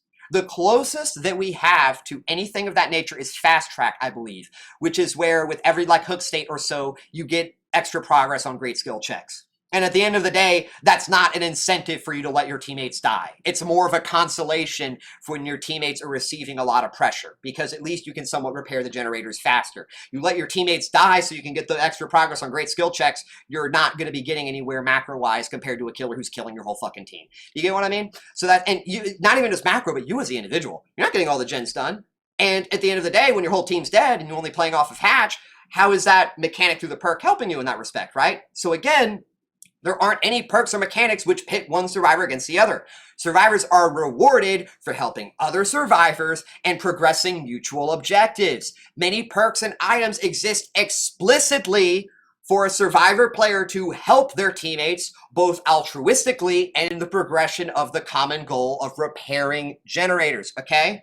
So again, that's the foundation of DBD, and the foundation is being uprooted as a result of a lot of these progressive changes that we've not just seen in the 9.3 PTB, that we in some ways saw in the 9.2 PTB, but even for the last 2 years leading up to now, right? With the increased hook timers, the nerfing of a lot of generator perks, the removal of hook grabs, all of this shit has been slated and designed in a way which removes killer agency, which promotes survivor agency without having to actually think and have macro decision making, right? You aren't meant to coordinate as much as a survivor player. You just do. You don't think, you just do, right? And that's why we've been uprooting it and moving away from the foundation. So as more of these protective systems are introduced into the game for the express purpose of catering toward casual and lazy survivors, because yes, a good portion of the survivor player base is lazy and unwilling to learn how to get better. This is a fact. This isn't me just saying this for any reason other than that, because y'all, let's be honest, right? A lot of this stuff isn't something that is beyond the capability of the human brain. You know, as we're about to see, we're about to talk about, there are survivor players who have this shit figured out. You've got players that are also really good at the game, right? Like, I've played against survivors in the past, y'all, that have thousands of games as survivor with an 80% escape rate. So yes, when it comes to the capability to improve as a survivor, you absolutely can. The fact of the matter is that you have a player base of survivors, though, at the moment, and they make up a very large portion of the overall survivor player base that are lazy. They are unwilling to get better. This is the whole DC at 5 gens phenomenon. You don't DC on first down unless you don't care to get better. That's the fucking reality. If you want to DC when you're on second hook and you're at 4 gens and no one's doing gens and you have a bad first chase, that's completely fucking different. I'm not saying it's technically okay, right? Because the way that that bakes into the cake of how the match plays out for the rest of the team, because you as a survivor are not more important than everyone else, right? Remember, you are, as yourself, part of a team, right? But at the end of the day, when it comes to just that mindset, that is unwillingness and laziness. And that is what has been shaping the game leading up to this point. And that's a big fucking problem. Because we are going away from 1 strong predator versus 4 weak prey to 1 predator versus 4 predators. As the prey role become predators themselves, we are leaving asymmetrical, the asymmetrical design only exists when it comes to unfairness of one side versus the other. And the unfairness is only purely through numbers, not through anything else. Because the majority of the survivor player base is either too casual, unwilling, or incapable of learning how to coordinate, as a result of catering to these players and their inability or unwillingness to work together, These added changes, which are meant to compensate for survivor shortcomings in micro and macro, work in turn to invalidate a lot of what makes certain killers attractive or even viable. So for example, you take a killer like Clown, who lacks in macro pressure and mobility and has really strong chases, and you make it to where survivors don't have to protect their teammates. Well, that's one area of macro where Clown is going to struggle. If you make it to where they don't have to unhook their teammates, they don't have to take the gamble of, do I just sit on a generator or unhook my teammate before they hit second stage? If you make it guaranteed that they will always get that unhook off before their teammate hits second stage while also finishing the generator for free, that's also another layer of macro decision making that survivors also don't have to learn. It's also another pain point for a killer like Clown, right? When that is something he is banking on as a result of his lack of macro pressure through his power, right? And this is it as I talked about, right? Why would you play Clown? Why would you play killer, right? If you're going to play killer, you're probably going to play a killer who can compensate and get around these difficulties that are being imposed on you by the developers to cater to these lazy and unwilling players. And it's literally why, again, right, y'all don't see me on this game as much anymore. You know, I try to get on this game to make content for you guys, but I like playing Clown, and a lot of times I just literally ask myself, why the hell did I boot up to the game when I'm expected to do so much? I know the players I'm facing are expected to do so little. And then again, right, sometimes the cherry on top, when I have a bad game, because I'm a human being who makes mistakes, I get the fucking peanut gallery of children who don't understand the game that they're playing, sitting in the back seat of the SUV with a fake steering wheel, thinking that they're the ones driving the car. You know, that's my issue with this game right now. And again, right, this matters more for just the overall balancing. As we talked about people switching to Nurse Blight, etc., changes like these bleed over to the community and their perception of the other side. Because think about this, gang. You are a killer main. You main a average or low tier killer. Perhaps you're a Skull Merchant main, right? And the developers nerf your killer just so you don't play them. Your killer's not actually that strong, but the players that you are facing are too lazy and unwilling to get better. They DC on first down. They DC at 5 gens. They even hear your terror radius, and before the chase starts, they DC, right? And because of these reasons, the developers nerf your killer, and they nerf it especially in a way where you're just not even meant to play them. They wanted to make the experience playing the killer so fucking terrible that you don't play that killer anymore, so the survivors that you would be facing don't have to go against you, right? How does this not bleed over to the perception of killer players to the other side? Because think about it. You now can't play the killer that you like to play, so if you switch to Nurse or Blight because of these players and their whiny laziness and unwillingness, right, to actually learn the game that you learned, and do you think you're going to that someone's going to be looking at these players at a baseline? Do you think they're going to be looking at them as, it's just what it is? It's like, no, they're going to be very jaded. They're going to take it personally. And if they're still playing the game, and they switch to Nurse and Blight, that emotional resentment, they're going to be looking for a way to make it outwardly manifest. And that's where you're going to start seeing the shit where Nurses and Blights, not only are you going to see that increased ratio of Nurse and Blight players, but they're going to start slugging more, they're going to start tunneling more because they're probably going to be better at that. They're going to probably be bleeding out or doing whatever toxic things under the sun. They're going to be talking shit to you in post-game. Why? Because they're seeking retribution on the people that have essentially ruined the game for them in the ways that they've played it beforehand, right? Because again, there is a difference of expectations. And if you bastardize the expectations and the differences between them, between killer versus survivor, you can't be surprised when people want to just rub your nose in it. Especially when, again, a lot of these survivors are so high and mighty. They aren't even responsible for their own success. I'm totally comfortable saying that. With the way the game has been going, a lot of survivors and their ability to win and escape a trial is not by virtue of their own ability. It is by virtue of the developers. They are being handheld and carried out the game by the developers. Nothing to do with the killers. And that's what really fucking sucks. And the worst part about it is that it's not like survivors as a role need this level of support and help from the developers at a base kit level, or even probably just through perks. It's just that when you're dealing with a player base, survivors specifically, right? But it's more of a section of them, which we'll get into in just a minute.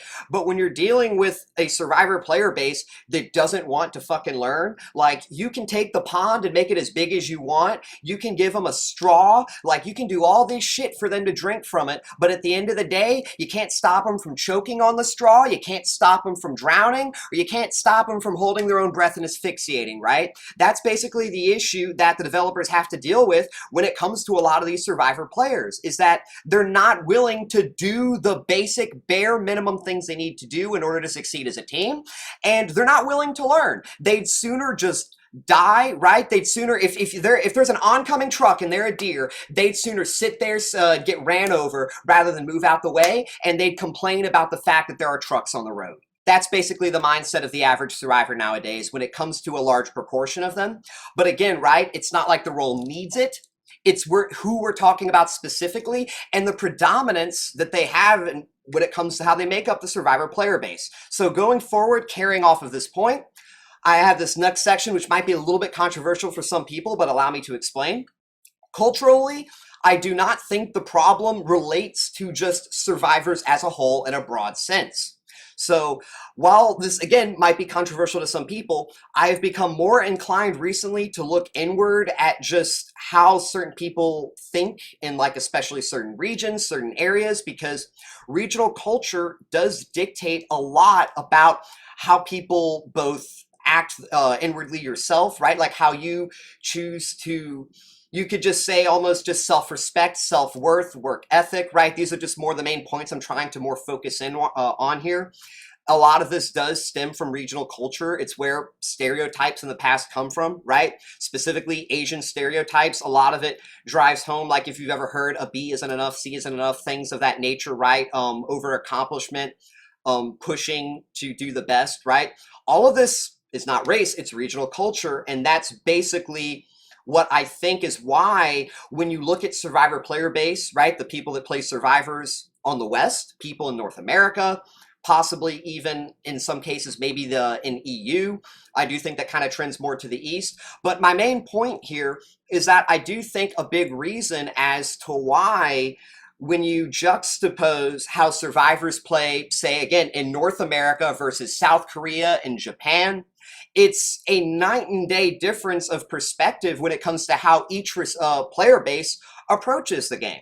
Because again, you look at players from, from the West, from NA, they get tunneled out by a killer. The killer's a stinky, poopy meanie head, right? He is playing like an asshole. It's not my fault for being caught out of position. It's not my fault for not playing better. It's not the fault of my teammates for not working with me as only a member of the team who needs the support, because we are a team versus one person, and that's the whole nature of the asymmetrical design, right?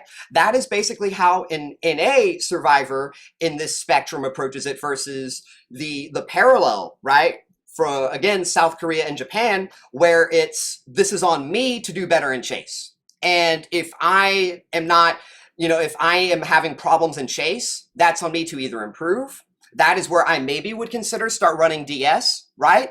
But at the end of the day, the killer is not responsible for my inadequacies as a survivor. That's the real difference here. And that's kind of why, right, when you just look at both the balancing of the game, could you imagine if the survivors in NA on the West had the same approach as survivors on the East in Japan, South Korea? The game would probably be designed from the ground up completely differently, because you would have more of a balanced level of expectations from survivors compared to killers, because the impetus being placed on survivor, right, as a role, working together as a team, it would be expected that they would be doing the things that they needed to do. They wouldn't just throw their fucking hands up in the air and complain and say, wow, this is dumb, right? Which is basically what we again see with people on the West.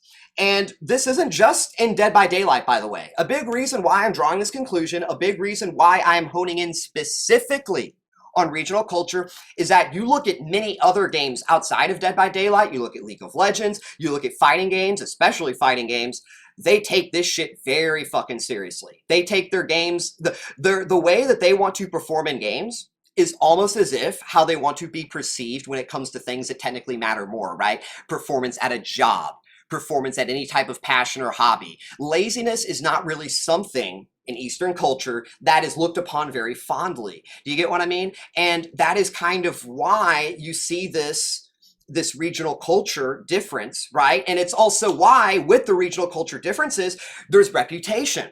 Again, looking at like League of Legends, I don't know how many of my viewers who may be watching this video have ever looked into League of Legends competitive. To my understanding, it was a lot better way back in the day than the scene is currently now. But way back in the day, there was some crazy stuff that did take place with competitive players. The reputation that people in South Korea and Japan compared to the NA teams, night and day difference, right? And it again, right? Not even just League of Legends, it's fighting games, but the main point is that when you have a difference of regional culture, that's why you also have a difference of reputation. In looking again at Western player reputation, they are more seen as loud, emotional, angry, unintellectual, and hostile. And I know this might come off as some very aggressive labels from me to people in North America and on the West. And as people obviously may know, right, I am from the West. Would I consider myself an outlier? Yes. Is that hubris? Possibly. But honestly, all of that is besides the point. So focusing back on the main topic here, when it comes to loud, emotional, angry, intellectual, and hostile survivors, you can't argue this point when that very much makes up the backbone of survivor content on YouTube to begin with. Almost every single Survivor YouTube streamer, for the most part, has some type of clickbaity title that is meant to incite and draw people to the video because it's at the expense of another player, at the expense of the killer, right? It's all about showcasing ways that you can make the other side feel bad using some type of abusable tech that has no counter. All of this type of shit literally makes up the majority of Survivor content. You hardly see anything in the way of educational Survivor content. Speaking of which, I'll go ahead and say shout out to Mr. Taterhead, probably Mr. Taterhead, probably one of the few, I hope I got that name right, by the way, one of the few Survivor content creators, to my understanding, who actually puts out educational content, all right?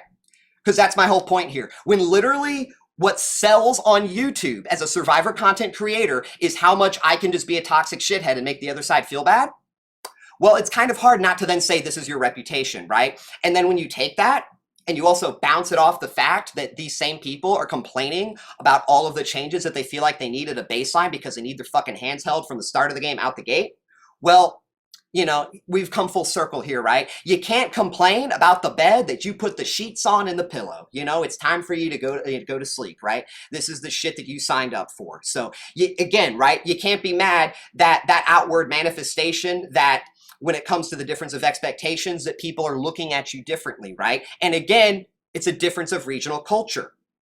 And let's go further with this. You know, a lot of people are probably need the point driven home a bit further. So I don't know if anyone has been possibly following this, but recently another streamer and content creator in the Dead by Daylight scene known as Hens DVD, or I believe it's also Hens 333 on Twitch. Excuse me again, y'all, like speaking off the cuff here. He recently took a trip to South Korea, and I think he's based in Germany. I don't know. I know he plays on the EU servers. And these are just some thoughts that he posted on Twitter about his experience playing on the Asian servers, so against South Korean and Japanese players, compared to his time on the EUS servers. So we're going to go through each of these tweets, tweet by tweet. Yeah, that's a lot of tweets. You know, one thing I really loved about Asian servers was that almost nobody ran anti-tunnel, and the community agreed that the best form of anti-tunnel is being good at looping. This makes sense because if you don't need to rely on either a perk and or a Basekit mechanic to hold your hand through your chases and you get better at chases, this means you can replace those perk slots with any other form of utility, any other form of efficiency, anything that will allow you in the objective sense to progress faster as your piece in the 1v4 versus the killer. And this is also, again, why a lot of really skilled competitive level survivors, when they go into their pub matches, they don't run anti-tunnel either, because a lot of the perks that are anti-tunnel will expire passively without them getting the benefit because they play that well in chase. So there's literally no point to running these perks. These perks only really make up what is quite literally by definition a skill issue, because once the skill level is achieved to where these perks aren't providing benefit, you do more for your team by running different perks. And especially with respect to anti-tunnel, right? And it's the Asian meta, both in Japan and South Korea, they like to run self-care and they like to run botany. If you're having to run anti-tunnel perks, you can't take those two perks. But what do those two perks provide for you? If you've ever heard me talk about how Survivor is best approached from solo to begin with, you want to be self-sufficient. You don't want to have to rely on anybody healing you. You don't want to have to rely on you spending less time looking for people, not spending time repairing generators, right? This is what self-care and botany does. It allows you to even take a toolbox. Because whenever you have that opportunity to heal to where you are not preoccupying any of the other teammates, self-care and botany has almost the same efficiency when it comes, or excuse me, the same healing speed as if you brought a decent med kit. So that is kind of why we had that difference in the meta. That is kind of why, when it comes to the difference of how they approach things, right, it is different when you compare the West to the East, is that they take the responsibility on both keeping themselves healthy, repairing generators, and even being tunneled. That's not something you see in the West. They complain about the killers for doing what they need to do in order to win, because they're unwilling as survivors to do what they need to do in order to win. Crazy stuff, right? So next tweet. The level of solo queue teammates is so much higher on Korean Japanese servers. Very high gen efficiency. Teammates know how to take hits and when to unhook. Incredibly impressive. I can definitely see why there's a higher escape rate over here. Yeah, it's pretty fucking crazy that when you actually don't piss and moan and literally all over the carpet, you just act like a little fucking, you know what I mean? Like if you actually do what you're supposed to do as a survivor, right? If you work together as a team, that whole like collaboration thing I was talking about, right? And if you just work with what you're given, which is already a whole lot, both through Perk and even at this point Basekit, pretty fucking crazy stuff that the escape rate is higher, you know? Because it turns out that when you are one unit is part of a unit of 4, right? And instead of thinking that you can do everything yourself, instead of not working with everyone else who does rely on you too, because you are a piece of that team, right? Crazy stuff that you start to do better. You know, it's almost like, again, from the very fucking foundation, the whole point of the 4 versus the 1 is that the 4 has to work together. Mind-blowing, right? Funnily enough, it seems killers are giving up more in common than survivors giving up on Asian servers. Very bizarre. I'm sure Hens understands the actual reason why this is happening. I think he's more saying very bizarre in that it's very interesting that you're seeing more like it's more like, I think this has to do with what we were just talking about, right? The escape rate being higher, the survivors on the Asian servers being more efficient, they playing better in chase, things like that. Because of all of that, you now result as you go into this tweet, right? It's very bizarre because you don't see this happening as much on the other servers. And if you look at this picture, I don't know if it's too small, but this is a Wesker looking at the corner of RPD. There are 2 generators remaining, but he has 0 hooks. I don't even know what his perks are, right? But when you are playing killer in the big 2025, you don't have any hooks and you're on RPD, right? You're not winning that game. Do you even get 1 kill? Honestly, probably not. Even with gen perks, with the current 70-second hook timers, all of that stuff, just the pallet density, right? RPD, I know, isn't affected by the pallet density, but the density at baseline is already fucking ridiculous. The point being is that the reason why you're seeing more killers on the Asian servers do this is because they're just really, they want to go next, you know? I don't think this is actually so much as anger and frustration. I think this is people that are objectively approaching the game, because again, we're talking about a difference of casting blame versus taking responsibility, right? These are killers who recognize the game is already over. They know they're not coming back in a realistic sense if the survivor is playing on the same level of momentum as they have up to this point, right? Even if they were to have the slightest blunder, he's still not coming back, right?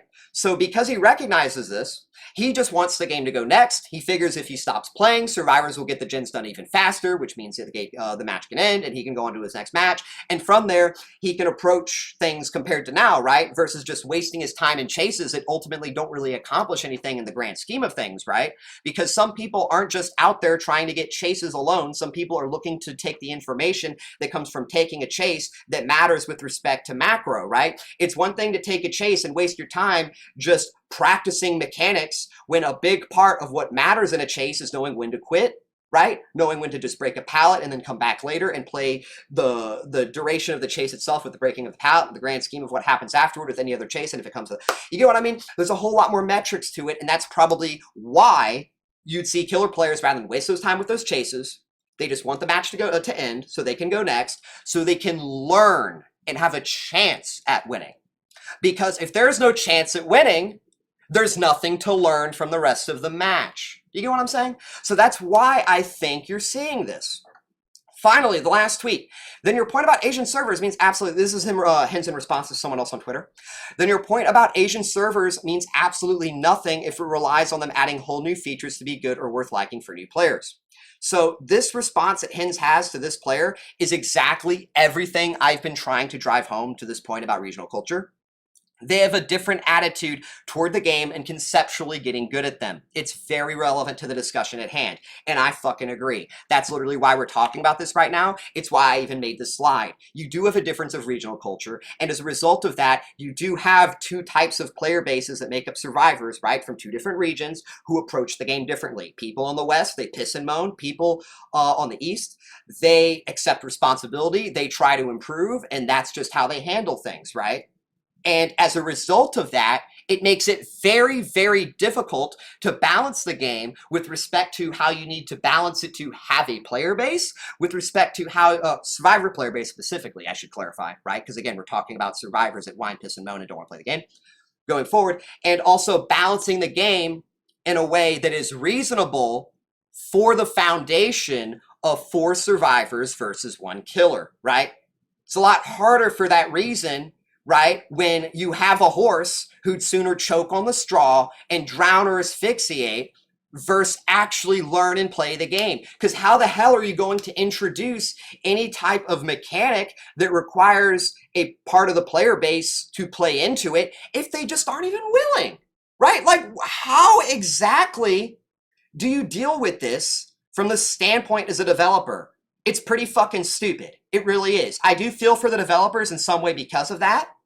But at the end of the day, this isn't just a manner, again, of survivors being casual. They're lazy, they're unwilling, they're loud, they're emotional, and they're angry. Kind of crazy that these are the people that sadly that have to be catered to, you know? Sadly, that's just the state of things. But anyways, to showcase this further, I've got 2 examples from competitive gaming, right? Both fighting games and also League of Legends. And these are probably 2 moments in esports gaming history which really puts on display the level of dedication and commitment that Asian regions, both players from Japan and South Korea, how they have toward going above and beyond everyone else in the world, not just in their own regions, across the whole world. The hype and the enthusiasm that y'all are going to hear at these events is probably almost as unparalleled as the actions themselves. I understand that what is being shown is probably not going to be easily understood too by some people who don't play these games. Thankfully, I did play games like these, right? I didn't play this specific Street Fighter, but I played fighting games. I also played League of Legends a lot back in the day. So I'll kind of narrate and explain what has transpired here because y'all, this stuff really is crazy. Alrighty, so for those who need context, this is, I believe, the tail end of one of the final matches of a tournament called the the Evolution Championship Series. The Evolution Championship Series is probably the biggest international fighting game tournament in the world. So this pulls people from all regions to compete in this tournament, and they compete in it locally. This isn't done online. So what we have right here in front of us is a match between an American player named Justin and a Japanese player named Diego. Diego is this character who is on the right, and this is his health bar on the left. He's got barely any health left. This means that if he loses his health, right, if he gets hit by pretty much just about anything, he will lose the tournament. Similarly, you look at this person on the right, they've got half of their health. However, there's a bit of space between these two because both players recognize that when you are dealing with players of this skill level, even with half health, that's almost enough to die in a single combo. And further, with him obviously being low on health, he knows that literally even less, right? He has an even lower bar when it comes to making mistakes and losing the tournament because of it. So in fighting games, what dictates this match is something called recovery frames and chip damage, also perfect parrying. What's going to happen and what y'all are going to see is that the person on the left, the American player, he is going to try and finish off the remaining health of the Japanese player using what's called a super move. A super move, if blocked, will still deal what's called chip damage. Chip damage will reduce your health slightly even if you are blocking a super move. And this means that even if the Japanese player regularly blocks the entire super move, he will die and lose the tournament, which essentially means, right, he's pretty much just about as good as dead. And that normally would be a problem for the majority of people, right? Especially since this super move hits 15 times. 15 times. But you can avoid chip damage if you perfect block the move that is incoming in your direction, right? So if he hits the block button at the exact same time that he otherwise would have been receiving damage, it is a perfect block. And if he executes 15 perfect blocks simultaneously within a 3 to 4 second window, then that gives him the opening to punish the recovery frames on that super move. Recovery frames is a forced period of downtime to where the person who does an attack cannot execute any other action, including blocking. A good way to put this into perspective in DBD terms is when a survivor throws down a pallet and they can't vault, they can't run away, right? This is effectively what recovery frames are in fighting games. So what y'all are about to see is this Japanese player on the right, he is going to initiate 15 perfect blocks in sequence and then punish the recovery frames of the American player and then take out his remaining half health in a single combo and win the tournament. It is one of the most craziest and pivotal or pinnacle moments of fighting game history. There has been nothing, I believe, to my understanding, of this scale since it happened about 20 years ago. So again, they've creating distance. He's trying to bait. If you're wondering why he's throwing attacks from this distance, is because he's trying to see if he can bait the Japanese player to initiate an attack of himself that puts him in recovery frames, where the super attack he's about to follow up with is guaranteed to hit with no chance of it being blocked or perfect blocked in the slightest. And here it comes. The super move. 1, 2, 3, 4, 5, 6, 7. 1, 2, 3, 4, 5, 6, 7. There's the last one.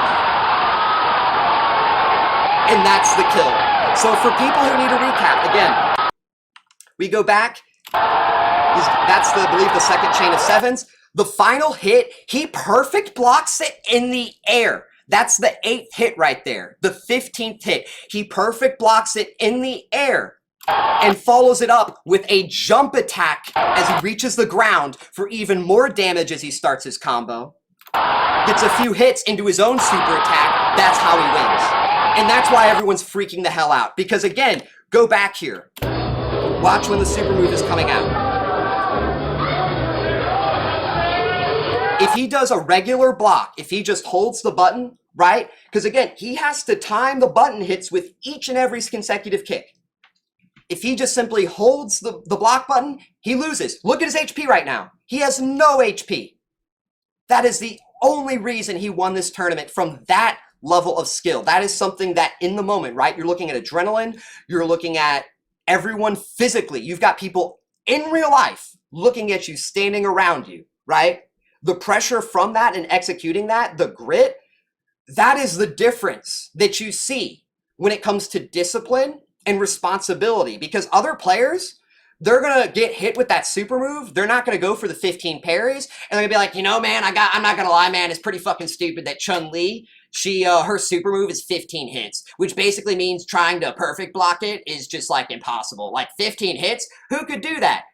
Meanwhile, you've got Diago from Japan, who not only does it 15 times, but the final one, for a little bit of flair, he does it in the air. Perfect blocks it in the air so he can follow it up with a jump attack, right?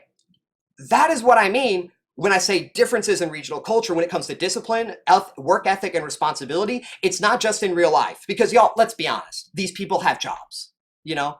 Let's not pretend and be stupid and believe that people that are this good in fighting games, like, you know, in the Asian regions, right? Japan and South Korea, let's not fucking pretend that they don't got things going on in real life too, right? They've got jobs, they've got real lives. It's just that they actually care when it comes to playing video games, right? They take that same, the ethic, right? And they carry it into their gaming. And it shows because of that, what they are capable of. It's just a matter of what you're willing to try to learn to do. Because, you know, you have to fail to succeed. And that's the problem that a lot of survivors have. They don't want to fucking bother failing at all so they can learn to succeed later. If they're failing, that's the problem apparently. And it's up to the developers to make it so they don't fail anymore. It's not up to them. And that's, again, full circle why I talk about taking responsibility versus casting blame. So the context for this clip, this is between, to my understanding, 2 Korean teams. One of them is called SKT, the other is called KT. And this is a 1v1 battle between two players who are playing the exact same characters. So that means there's no counter picking, right? It's not like, oh, well, your character technically beats mine. That's the only reason you won. This is pure skill on display because what one character is capable of doing, the other character is capable of doing. It's just a matter of who's better at playing the character. And that's what makes it even crazier, because if this person in front of us, this is the person from KT, if this person was playing someone else when he lost this battle, because that is what y'all are going to see, this is Faker is on SKT, not on KT, then it would have changed the context of how this match would obviously be perceived. Because yes, people would be like, oh, well, you know, this character is better against that. That's why they won. No.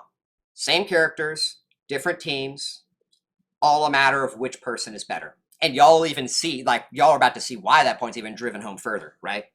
So, starting the clip. He is trying to push this tower. The reason why you see him, you're about to see him walk away, is because he is trying to get out of range of this tower. This tower belongs to the person attacking red.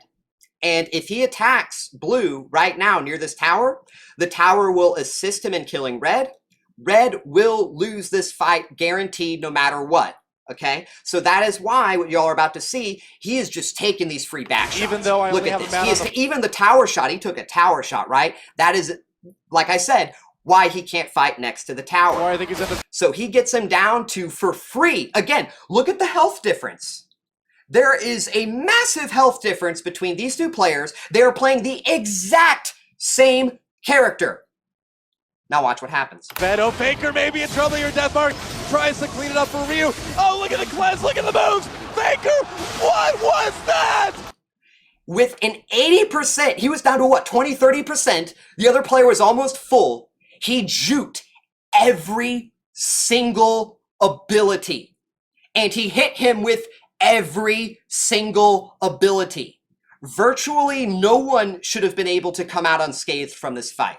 He took so much free damage just trying to disengage from the turret that should have, regardless, no matter what, the most, other than that, again, the most extraneous of circumstances, he should have lost that fight. Yet he is just that good. And let's be honest, gang. You put an NA player in these shoes, and I'm not even just saying that out my ass. I followed the scene back in the day. There is absolutely, anyone who has also followed League back in the day will definitely be able to testify to this. There was not a single NA player who would have been able to do this. Not a single NA player. In fact, he's probably one of the few, if any, from Japan or South Korea, if not the only person who would have been able to accomplish something as ridiculous as this. Right. I'm like, even though I only have a mat on the floor, I think he's in the bed. Oh, Faker may be in trouble here. Deathmark tries to clean it up for Ryu. Oh, look at the cleanse, look at the moves. Faker, what was that? Faker with a... That's the face of disappointment. That is the face of just pure sadness and embarrassment. That's the person who just died, by the way. I mean, really think about that, right? Because this moment, this clip is immortalized in the League of Legends scene. Everyone knows about this if you like play the game pretty much. It's probably come up at some point. And this is what it looks like. Knowing that you got absolutely... And the thing is, gang, right? I feel for this dude. I feel for this dude. Because he's in a live stage, dude. Those are commentators. Oh my gosh. I feel for Ryu, like I said. But that's my point, gang. When you really look at how these people approach the game... Have a mat on the floor. I think he's in the bed. Oh, Faker may be in trouble here. Deathmark tries to clean it up for Ryu. Oh, look at the cleanse, look at the moves. Faker, what was that? Faker with a... All right, but let's see, carrying forward here, let's go ahead and pull back to the slideshow. So just in case I need to say it in order to be clear, the purpose behind showing you guys these clips is not because I think that every player from Japan or South Korea is this good at video games. It's not as if because this is the standard that I believe people on the West should be, right? Or even just the mindset of playing video games to a professional level with that much dedication in order to perform well. The whole point behind these clips is to show when it comes to work ethic and dedication, right? Because the people that are in these clips. These are people that approach the game in the same way. You don't have a casual player versus a professional player. These are two professional players. First clip, American versus Japanese. Second clip, I believe it's two from Korea, right? But the point being is to just show the feats that are achievable from players that are this dedicated to their craft, right? These, again, aren't people that cast blame. They take responsibility.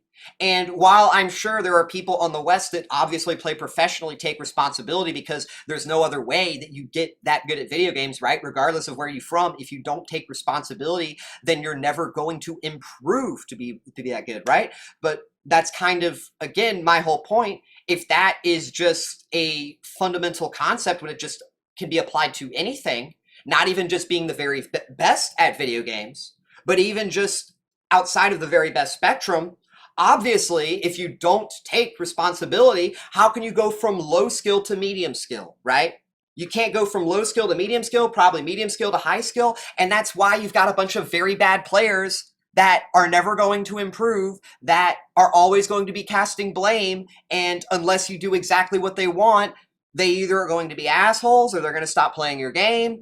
And at the end of the day, which is why Behavior talked about it, right? The bottom line is having a player base, even if the player base mostly consists of spoiled, whiny, and lazy, unwilling survivors, right? And again, if these survivors don't want this fucking title, well, then stop making the bed and laying in it. I mean, like, dude, it's like you're over here fucking, what's it called, Sleeping Beauty, laying in that shit, and you're wondering why people are viewing you as if you're not fucking capable. You know? Like, the whole reason comp is designed the way it is, where survivors can't even take duplicate perks, things of that nature, why it has to be played on a certain map and all this other shit, is because it's recognized that when survivors do what they're supposed to do with what they have, the game is so disproportionately imbalanced in favor of the survivors, right? Because again, it's not the role that needs the help, it's the lazy player base that isn't willing to actually learn to improve at the game. So going forward, what solutions will make Dead by Daylight better? If the goal is to remove camping and tunneling for this whiny player base that doesn't ever want to learn macro, then there needs to be extreme emphasis put onto designing a system which rewards killers for spreading hooks. And again, I want to be very clear, that's like I said at the beginning of the video, when I say reward and not incentive.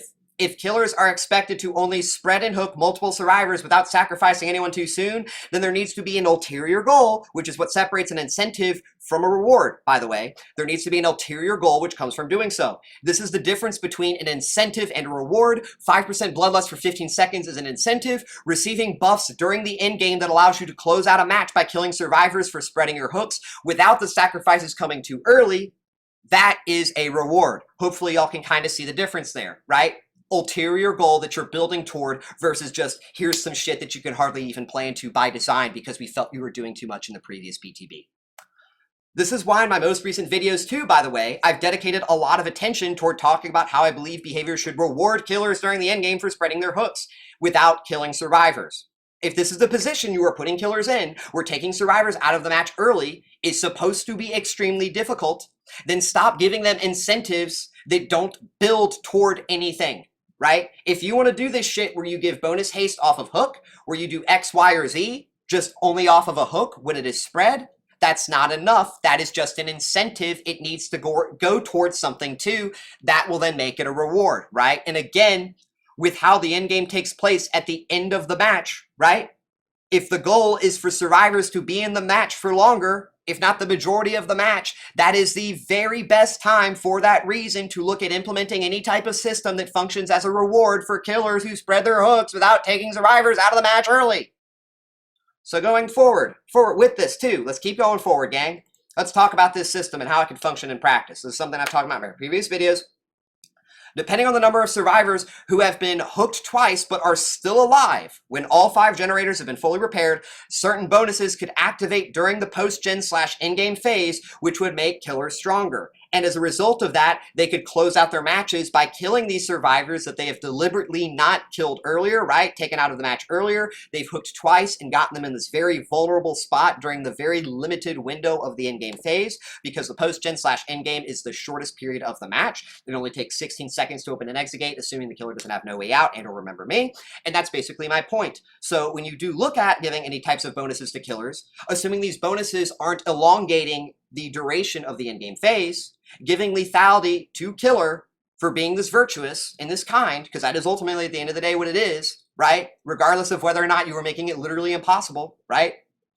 That is basically how it would function. It's a return of that kindness, and it's at least respecting the killer's time, right? By enabling them to still remain as a killer. Because if you're spreading your hooks and you're not killing survivors, well, how can you call a killer if he's not killing? Okay, so here are some threatening examples I had in mind that I felt like for the post-gen/endgame phase, for killers who do spread their hooks twice without killing survivors, meaning that survivors have a chance to play out the entirety of the generator phase. These are things that I think would be good for that. If you have at least one survivor who has been hooked twice and has not been sacrificed, a permanent 5% haste. This makes chases a whole lot easier. Pre-dropped or not, it makes map mobility slightly better. It enables killers to get around the normal conventional difficulties that they otherwise would have had, especially with the increased pallet density. But the point being is that it is to make the killer ever just so slightly threatening during the post-gen phase for doing something as simple as hooking a survivor twice without killing them too early, right? So this is already an incentive. You get a survivor hooked twice. I mean, if there is any reason to kill someone early, it's going to be probably your first person, right? So you are obviously going to have one survivor hooked twice before anyone else, by definition. This is an incentive for you not to kill that person. So there you go. 5% haste permanently during the post-gen/endgame phase. If you get at least 2 survivors hooked twice, all survivors are permanently exhausted.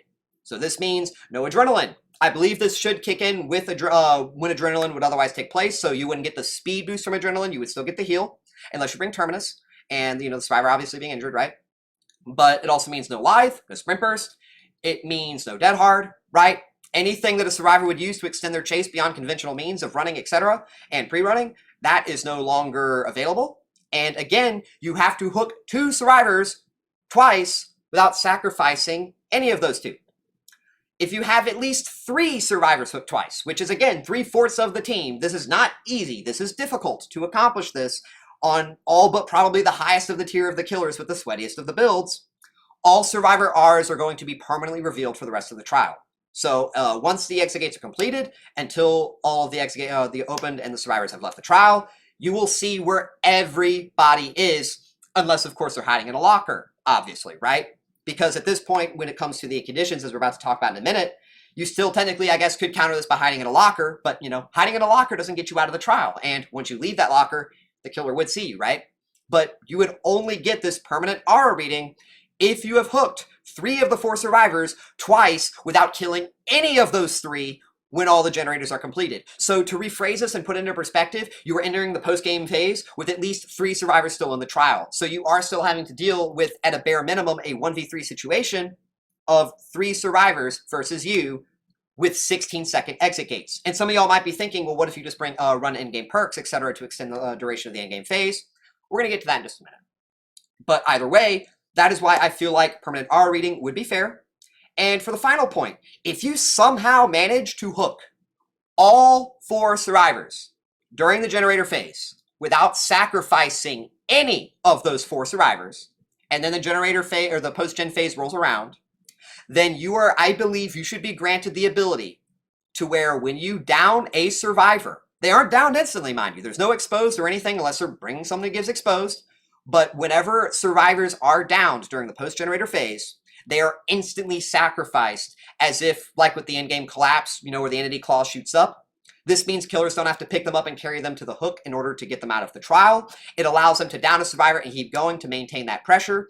And again, this is a benefit that would only be provided after hooking all 4 survivors twice without sacrificing anyone. And some people might be thinking, well, couldn't you just hop in a locker to force a locker grab in order to prevent this, this killer boon, this strength? Well, that is why I also put in here, I feel like all lockers then are permanently blocked. Again, if the killer manages to hook every survivor in the trial twice without killing any single survivor, by the time all generators are completed, all lockers blocked for that in addition to an instant sacrifice, that totally seems fair. This means by definition, every single survivor in the trial got to play out the grand majority of the trial itself. It also makes the endgame, the post-gen phase, very stressful for the survivor rather than just being an easygoing escape. Because typically a lot of what happens in endgame, if you aren't hooking survivors on death hook, it typically is easy either for the person you're unhooking because of Basekit protections and or because of the fact that the killer isn't able to contest 16-second exit gates. You can just open them. A lot of killers literally can't even cross the map in the time that it takes you to open the exit gates. Like, that's literally how bad the situation is when it comes to how quick the post-gen phase can end, right? Post-gen / endgame. And that is, again, right, when it comes to these strengths, why I feel like they wouldn't really be overbearing. But before we, again, get to that, I want to kind of wrap up this slide here. When I say, again, I feel like I said it enough, emphasis on twice. Survivors must be hooked exactly 2 times, no more. But also, I do feel like if you do happen to sacrifice 2 survivors before all generators are completed, even if they finish the generators, this system that I'm proposing here could be disabled. You don't need any extra help once you've got 2 kills to close out the 3rd, right? So, like, obviously, if you do happen to kill 2 survivors, you don't need this during the post-gen phase. But specifically, 2 survivors, not 1. If you've only got 1 kill, you're still not necessarily near a win with 3 survivors left in the trial without this system. You need a reward. And further, if you've only got a kill, right, and you've got nothing going into, the 1v3 without any system support in any fashion, even if it's just 5% haste, right, then that's going to make it unrealistic for you to still get the win. Because at the end of the day, the whole point of this reward system is not just for shits and giggles. It's not just for, just for no reason, right? The whole purpose is to create an additional win condition for a killer that comes from spreading hooks that also doesn't require you to kill survivors early, because the problem, right, that survivors are complaining about is they aren't able to play out more of their matches, okay?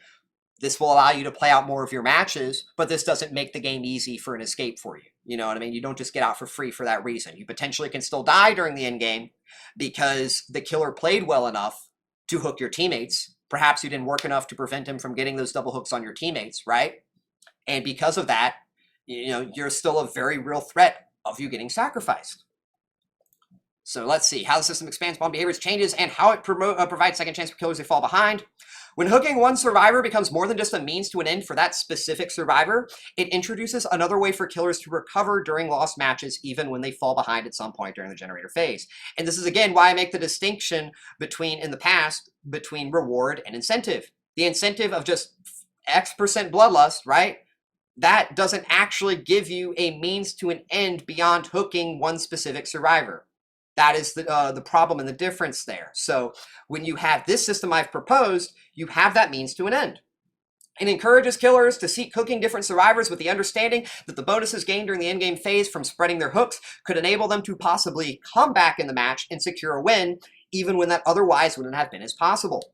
Even if they're entering the endgame phase with multiple survivors still alive, and also with the reward conditions requiring a survivor to be hooked exactly twice, this also means that survivors, on average, have more of an opportunity to play out the majority of their matches. If killers are purposefully not tunneling you out of the game because they're trying to win the game through hooking multiple survivors twice, well then you, by definition, on average, are playing out more of your matches. And like I was talking about earlier, right, the duration of the endgame phase does matter, which is why I do think we do need to potentially, with this system, we would have to have a readjustment for some endgame perks. What I have in mind, again, when I look at the endgame phase of a Dead by Daylight match, is that it is very fast-paced. So 16-second exit gates, all of that stuff, while that has previously been a problem, I feel like you can play into it with the proper system. So that is why I am proposing strong Basekit contingencies, because the implication is that the endgame phase does not last long enough for the killer to truly make the most out of the greatest benefit. So to rephrase, this system isn't going to guarantee you 3 to 4 kills every single time. If survivors are desperate enough to open those 16-second exit gates, at least someone, if not more, is getting out, even if they are leaving at the expense of their teammates, right? Normally, survivors are supposed to work on a team, but if there is any moment where there is a fight or flight instinct that is supposed to be kicked up to the max, that being the endgame phase, I feel like is probably the most appropriate time for that. And going off of that, right, that is also why I specifically, again, did not include any Basekit reward, which would artificially extend the length of the in-game phase. And however, the existence of some in-game perks, such as Remember Me, No Way Out, they might make balancing the system too difficult. Once the in-game phase becomes longer, it's kind of hard to view a system like this or view balancing it in a way that isn't oppressive for one side, right? And this is also why in the past I've talked about how I felt like gen speeds need to be normalized. If gen speeds become normalized, then the progression of the generator phase becomes standardized, right? It's not as if you have these, you don't have an average that is far different from the maximum and the minimum, right? Because when you have a sporadic difference there, then you have this problem to put into perspective of survivors finishing their generators with commodious toolboxes in 3 minutes, right?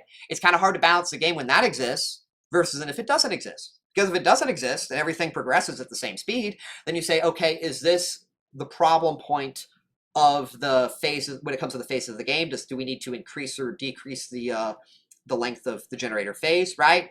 Again, it's easier to do that when you don't have things like commodious toolboxes, etc. in the game. And that even goes double for like pain resonance, surge, etc., right? That's why I talked about, again, right, normalization for both killer and survivor, but also that applies here with this system. You know, it would be easier to balance the system if Remember Me and No Way Out didn't exist in the game in their current form, where if you do have Remember Me or No Way Out, the endgame phase lasts triple the time, right? Just as like example, just off this is more like napkin example, right? But if the existence of these two perks tripled the duration of the endgame phase, then that would obviously make balancing a system like this much, much, much harder for the developers. But still, right, this is what I think the game truly needs. So I also do think that the system fits the lore very well, because I mean at the end of the day, if the entity desires for the killer to instill proper fear into survivors without killing them too early, it would only make sense that the entity would similarly reward the killer for fulfilling this task by giving them more power once the trial has reached the final stakes. After all, if the killer doesn't have any lethality in the endgame, right, survivors don't really have that fear there, right? There's not this this threat. There's not that internalized lore threat of being sacrificed, the self-preservation, that doesn't exist. So it would only make sense that, again, killer satisfies the goal the entity wants. Entity says, here you go, take him out, right? Which also says to the survivors, hey, you know, killer's stronger now, better watch out, it's not free. You're not just getting out. You get what I mean? If we were to view the killer role as a servant of the entity, this would serve as a fantastic explanation as to why this endgame system would fit within the theme of Dead by Daylight's atmosphere without compromising it for the sake of gameplay integrity. That is basically, again, why I feel like even lore-wise and when it comes to the game and how it's designed from the foundation, right, how all of it would fit together. Now, before I wrap things up with some match highlights with some builds that I would have ran before this 9.3 PTB, right, I wanted to kind of test to see how the builds I was running beforehand, how they're going to hold up to these changes. I figure let's real quick just summarize the presentation because we did talk about a whole lot here today. First things first, Basekit Bloodlust sucks as a concept. Haste actually promoted synergy, so that was a problem. Look to address that. We don't want Bloodlust, we want Haste. Haste is better for not just Clown, it's better for the majority of the killers. If there are killers who need exceptions, incorporate exceptions for those killers. Don't give us Bloodlust when Bloodlust, as it is, basically functions to have its own exceptions for the killers who don't need those exceptions. Next, no one cares about 10% extra blood points per hook. It doesn't make winning any easier. It doesn't incentivize people to queue up. We need more than this. This can be an additional. This definition of incentive, right? But we need an actual reward that's not BP. Reward when it comes to game function. Next, if you want killers to spread their hooks in a viable manner, again, right, like I was just talking about, you need rewards and not incentives. Next, endgame is extremely important for facilitating any system revolving around killers spreading their hooks. If the whole point is to have a reward system that killers are building toward, right, by definition, you want to probably pick the phase that's near the end of the match, not sooner, right? And or that would probably be better compared to sooner, Okay, so the endgame is very, very important for this. The Furtive Chase rework is awful. Terrible effect and zero early snowball potential. Hardly any killers are probably going to want to run this new Furtive Chase. And even if they want to run it for the maximum benefit is unrealistically going to be achieved because of the required perk investment in order to reasonably get the most out of the perk. If you want to build up all of your stacks before all the generators are completed, you would want to run other obsession perks. But by virtue of that, all the generators are going to be completed because you don't have any of them, right? Anything to slow down the generators. The slugging reduction update needs to be disabled during the post-generator phase. There is no reason why killers should be able to, or not be able to slug a survivor under a hook that is otherwise just giving you the free down just so they can escape for free. There is no reason for that. If a survivor makes a blunder like that during the in-game phase, they should have to live with that consequence. Shit like this literally is how survivors get away without learning the game, because there's literally nothing you have to learn if you can just die under a hook. And the killer, because he has to protect, he's pressuring someone else, right? You just don't have to worry about anyone else taking care of you. That's stupid. All right. While some survivors are simply casual, a lot, primarily from the West, are lazy, entitled, and unwilling to improve. This is a fact. You look at escape rates, you look at just mindset, you look at performance, right? Survivors on the East and the Asian servers, Japan and South Korea, they objectively perform and play better and also healthier for the game's design. Overbearing balance changes can also influence the level of toxicity and resentment between both sides. It is extremely important for balance changes to be measured with strong consideration for both sides as equally as possible. So again, right, you introduce changes like we're seeing on the 9.3 PTB. You push people off of these low to mid-tier killers. If they're still playing the game, they're obviously going to have resentment toward the developers, but in addition to that, they will have resentment toward the other survivors. Because they're going to feel as if one side's being coddled. They're going to feel like they're getting abused and taken advantage of. And, when it comes to time, when I say taken advantage of, right, is as if they're taken for granted. And that will be redirected, right? You will see survivors bearing this as a consequence. You are not going to see killers who are going to be kind and wholesome when they're slugging people and all this other shit. They're going to be doing it to get back at people, right? But that's basically a summarization of everything that we've talked about here today. Like I said, we talked about a whole lot. And as much as I'd love to end it here, I do have some matches that I think y'all will appreciate, especially with respect to the slugging reduction update and how I'm talking about how it's very, very punishing during the in-game phase. So without further ado, give me just a second. I'll go ahead and give you guys some examples, and we'll talk about the matches after the fact. Shit. We're good game. All right, y'all. I hadn't played in a couple days, so let me get back into the swing. Sleeping away. Is this fucking gas heaven? Oh my gosh. Bro, am I crazy or is it actually kind of harder to see? Probably going wide. It's gonna probably break chase here. Remember, we do have...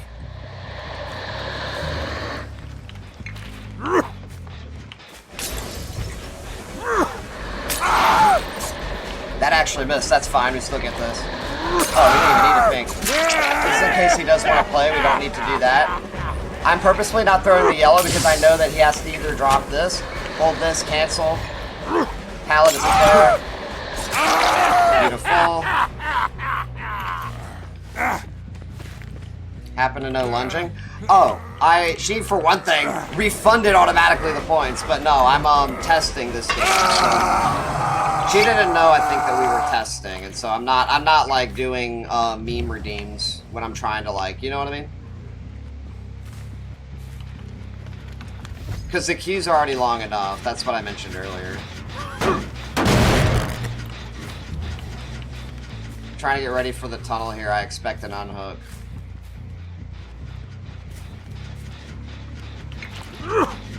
Shit, that's not exactly how I wanted to do that, but it might. I might not get this, so it's a little bit farther off. We got it.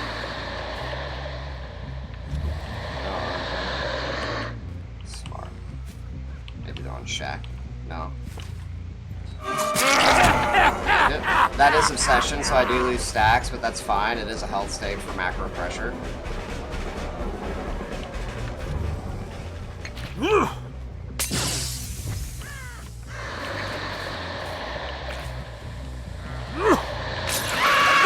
I like how she rotated like that.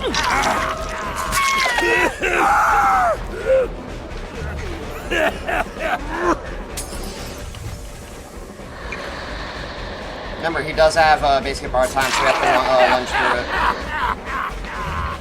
Like 30 seconds meant to say. Technically, it's OTR at this point. Oh my fucking gosh.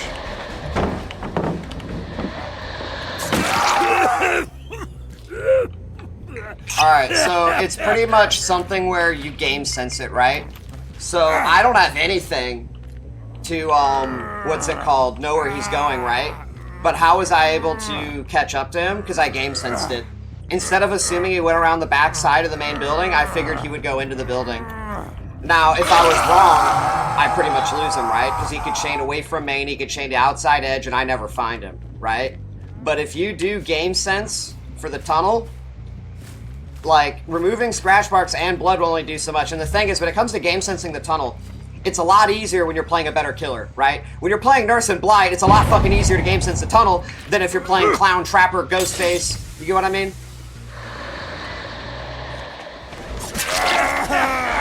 I hope they don't mind this. I'm literally testing. This isn't me trying to be an asshole or nothing.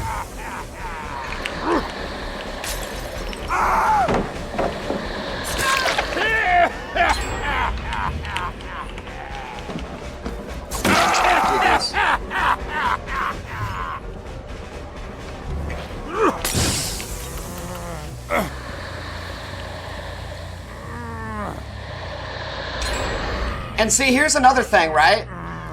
He could have chosen to go out main building, right? He chose to go into a corner of the map. This is another thing, too, where even if you have all of these extra benefits, if you don't know what to do with them, you're still gonna fucking die, right? Like, if David runs into the corner of garage, 30 seconds of endurance, no scratch marks, no blood, no sound, that's not gonna do anything. You can't teach a new player that, like, you have to teach a player that is the thing. And if you don't teach a player that, this shit that you're trying to do to help them is not gonna help them, and it's just gonna make the games harder for the people that know how to take advantage of it. You get what I mean? Wait, did she just fucking... Wait, hold on a minute. I didn't even hear the unhook. Am I crazy? Bro, I literally was like, damn. Bro, she fucking wickeded. That's that wicked shit. Okay, dude. Yeah, see, this is what's corny, right? She purposefully goes down in basement. I should have slugged her. Technically, you have to slug in that situation, or you have to be, like, really, really ready for that unhook. Dude, that's actually crazy.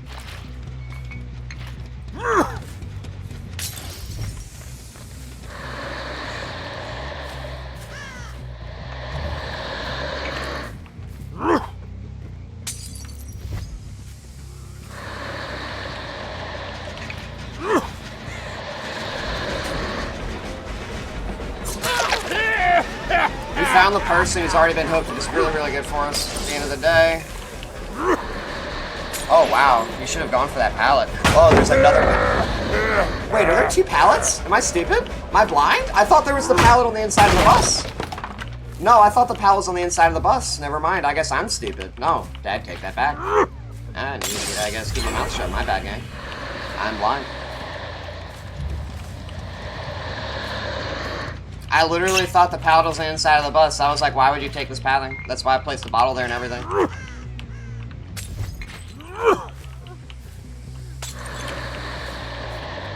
I'm not gonna lie, dude. I thought she was a little bit more out of position. It's like literally my warm-up game too, right? So.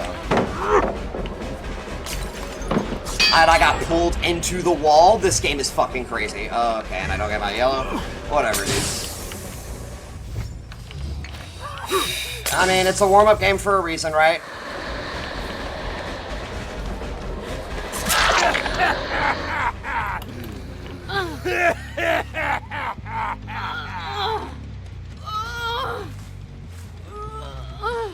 Yeah, no, I literally, my bad, y'all. I was talking to my chat, I guess. Because that's the thing about Killer nowadays, right? You get distracted for like 20 seconds, and then survivors nowadays will pull out some bullshit. I forgot that you can self-unhook fully healed in basement, right? Like, you do have to play things a bit differently, and if you don't like the little things like that, like, remember, you can lose the match because of it. Crazy. Oh well.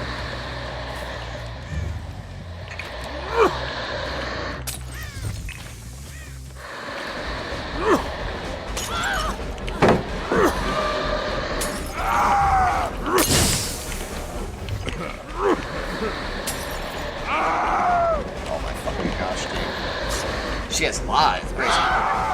I still catch this. Perfect.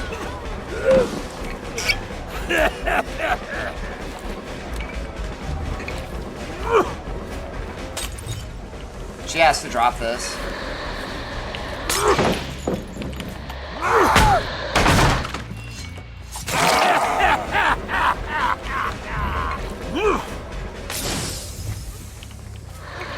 It's only 30 seconds.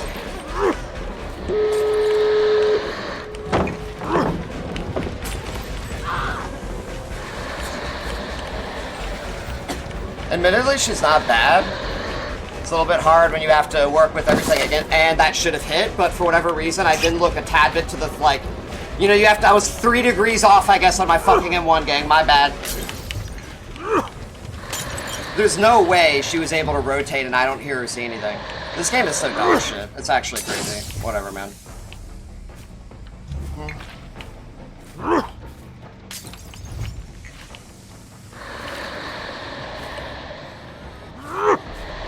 I mean, y'all see what I have to do versus what they have to do at the end of the day. We all know what DBD's like in the big 2025, so.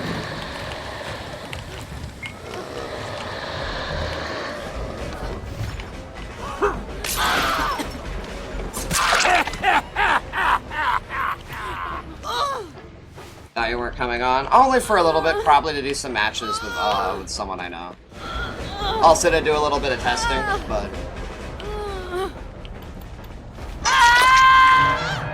Yeah, my bad, gang. I should have decisively won this at 2 to 3 gens if I was ready for the insta-heal Ada unhook from basement.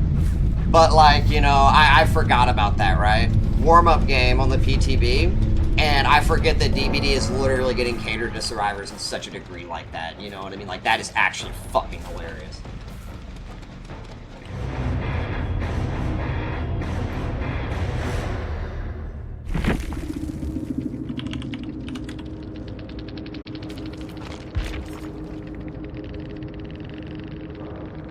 Like, bruh. So again, to put the match into context, I was deliberately trying to camp and tunnel in order to test both the effectiveness of the Basekit changes, but also how they may or may not have interacted with the current perks that are already in the game, right? Decisive Strike, etc. if we came across a survivor who had it, but also the new perk changes like Wicked, Resurgence, etc. And we kind of got a chance to see the best of both worlds, you know, because the Ada, who I hooked in the basement, she had Wicked and Resurgence, and I didn't even know when she came off of the hook.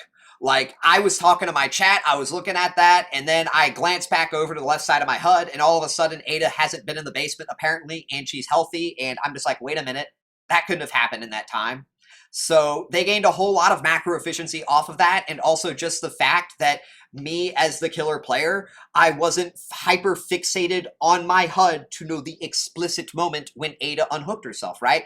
All of that is a big deal because not only do survivors gain the efficiency of the heal off of the unhook, not only do they gain the efficiency of not needing a teammate to unhook them, but it's also the fact that you can force this. And you're going to see this potentially become a problem if it doesn't receive any changes, because again, once you have some survivor content creators use the brains of the other survivors who watch them for them, right? And they teach them how to do things that otherwise wouldn't really seem, you know, so complicated. It's not difficult to just go down and die in the basement, right? It's just knowing how to do that properly and make the most out of the perks, but I digress. You know, again, this isn't difficult, but some people need to be told how to play. And what we saw, even though this was the worst case scenario for us, we then got to see the other side of things where we had one of these Davids who went down in the basement. And what did he do on Unhook? He ran with the Basekit protections through the store to the corner inside of the garage where the generator had not been completed, and he died on the 50-50 pallet next to the truck. Because, again, this is what I talked about earlier. You can give everything to survivors under the face of the sun. You can lead them to the water. You can make the lake bigger. You can give them a straw. You can do all this shit. But it's not going to stop them from choking on the straw or drowning. And that's what happened with this David. You know, we gave him 30 seconds Basekit endurance. We gave him no aura reading. We gave him the ability to see my aura. We removed blood, we removed scratch marks. He even had a doorway too, is what's crazy with a teammate. A teammate could have body blocked for him and he just ran out the doorway. That never happened, right? One would figure that is something that survivors could have taken the responsibility for, but you know, maybe I'm just the bad guy because survivors aren't doing the bare minimum, I guess, but I digress, right? You can't do anything for the people like this David.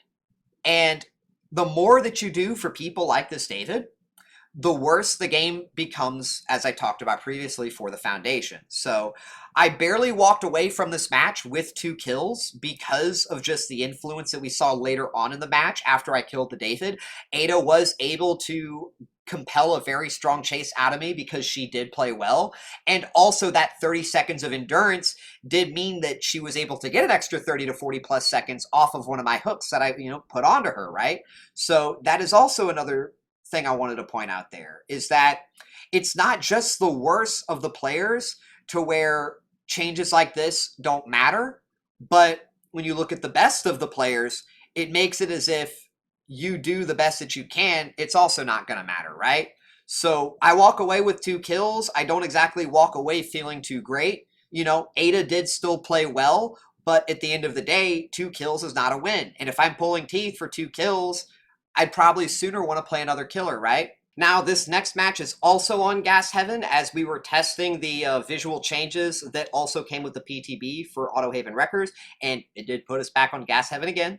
But for this match, I decided I would try to win without tunneling or camping as much. I was deliberately trying to spread my hooks. And as y'all are going to see, even when you are spreading your hooks, it just sadly doesn't pan out when it comes to overall macro pressure. And even worse, not only are you walking away at the end of the game compared to before with less overall macro pressure, just from sheer hook states, right? And how that just translates when it comes to kills. But when it comes to just what you have going forward, it's harder to even achieve that. You're achieving even less, because the Basekit Unbreakable, right, the slugging reduction change, it is active during the endgame. So in any situation where you need to slug during the endgame, even if it is just one survivor and it is near a hook, that 70-second hook timer means that you get punished by virtue of the fact that you have to camp out a survivor for that full duration if you are trying to ensure that a survivor dies on hook without giving them a free pickup, right? And that is the whole point of the problem when it comes to killers who are behind in the situation and how they recoup that lost pressure. Because when you are picking up a survivor who is slugged, you're not defending a survivor who is on the hook. You kind of have to have your cake and eat it too in a situation like this during the endgame if you want to walk away with more than 2 kills. So rather than me talk about it, we'll talk about it, and I'll kind of rebuff things after y'all get to see it for yourself, because again, I think this, more than anything, is probably going to be one of the biggest problems for low-tier killers. Also, I do want to make clear early that the very beginning audio from this match wasn't able to be included.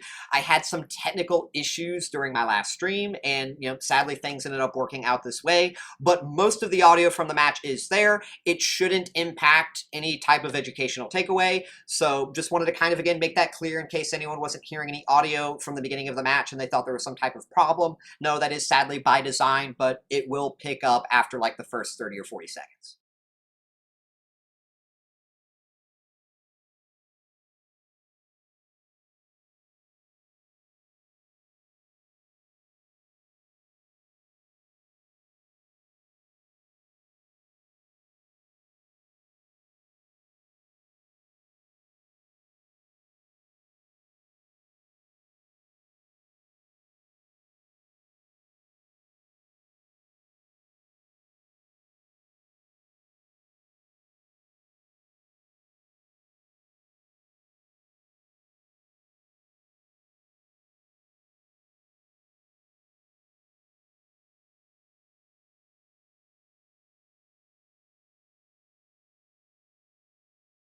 Lag is so fucking bad right now.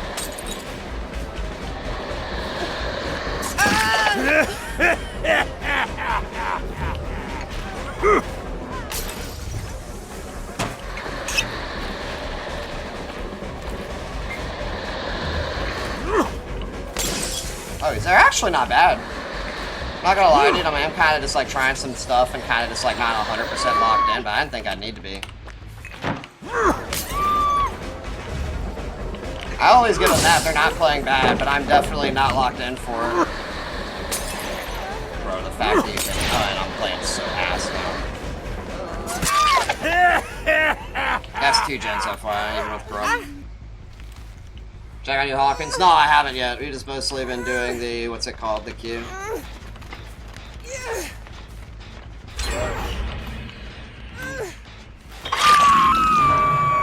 Oh boy, y'all, 5% Bloodlust. Oh man. Let's see how long it lasts, right?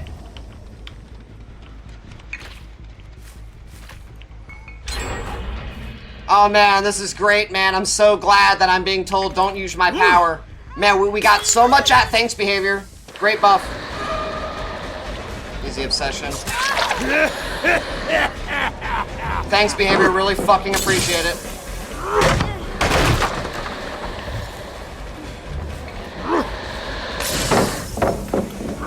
This is literally the type of gameplay that they're fucking fostering, by the way. This stupid fucking zero counterplay, zero fucking skill expression bullshit where you literally just play like a fucking bot.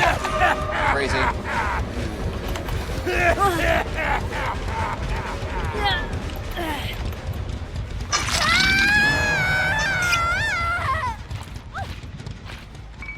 Did it go away and reload? No, it doesn't.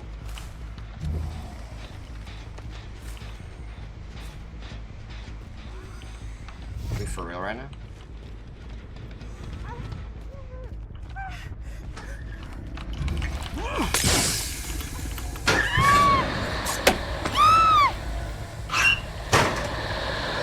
I have a feeling that she has Wicked or some stupid shit. And why do I have a feeling that Wicked works bait? I don't even know, dude. Just in case, I'm carrying this way. It's also an aggressive carry either way. But it's crazy that basement is like where you don't want to go as killer anymore.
Oh my fucking gosh, dude.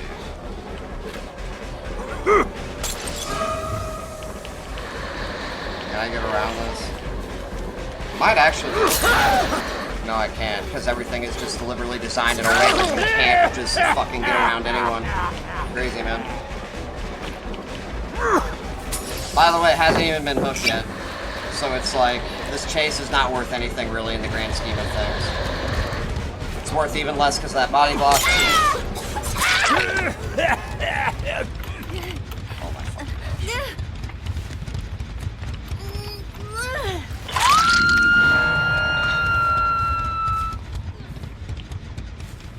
What are the yellow hook stages? They're good. That just identifies good boy points. You know what I mean? It's to let you know that you're playing the game in a flaccid and docile way. That's basically what it's for. I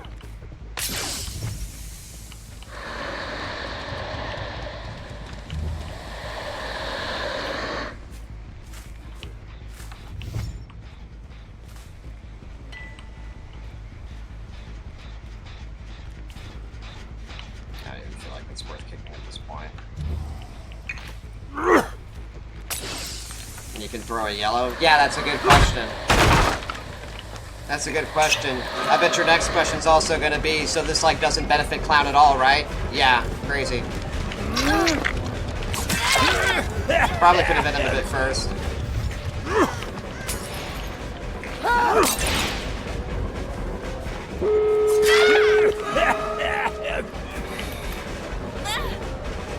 Really glad at all I spread my hooks though. Damn.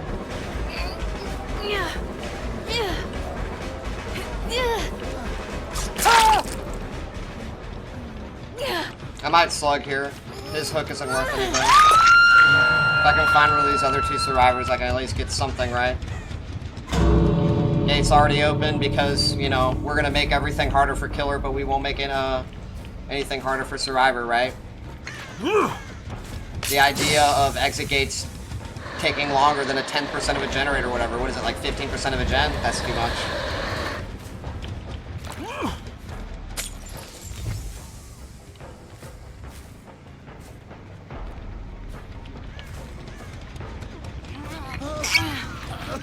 See, the nice thing about this situation, especially if he stays near, is I can force a 2K here. Because the only person who can unhook's on death hook.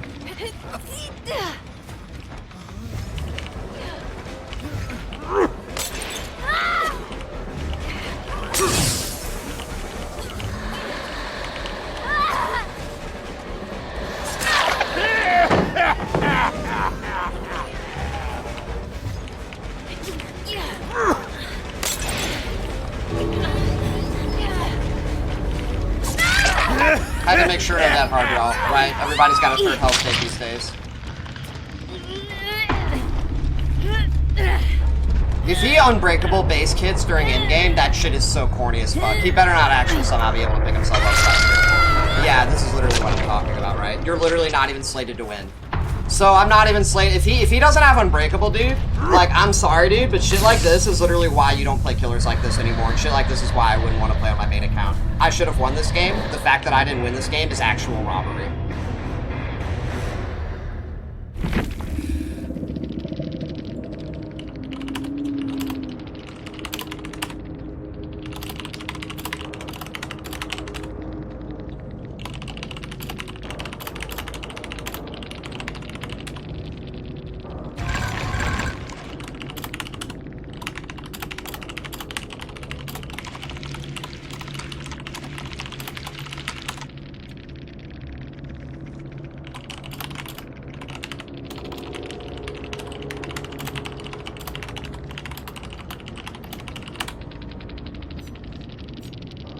So for this match, I decided I'd use the exact same build as before, except this time I would try not to camp and tunnel. I figured I would see, hey, if I'm being, quote, incentivized to spread my hooks and it's supposed to matter, I figured if, in addition to that, tunneling and camping would be ineffectual, well then surely this is the better call and this is going to result in a good outcome, right? Surely, as that is what has been suggested through the manner of those changes, unless of course the changes were just meant to result in me not getting any kills at all ever, right? And or winning my matches, I should really more specify, because at the end of the day, getting 1 or 2 kills means very little compared to winning a trial. Most people aren't really content with walking away with a tie or less. And if they did, well, we wouldn't see survivors so much complaining, would we? But anyways, the whole purpose behind how I played out this match, I wanted to see what I could accomplish without camping or tunneling. And it wasn't until the very, very end that I did tunnel once the match was literally over, or excuse me, once the generators were pretty much completed. And as y'all saw, when I was carrying Maria to the hook, Ashley deliberately went down. Him going down would probably have not made a difference as to whether or not I would have been able to hook Maria. And as a result of that, he was able to pick himself up for free. He didn't need any other teammates.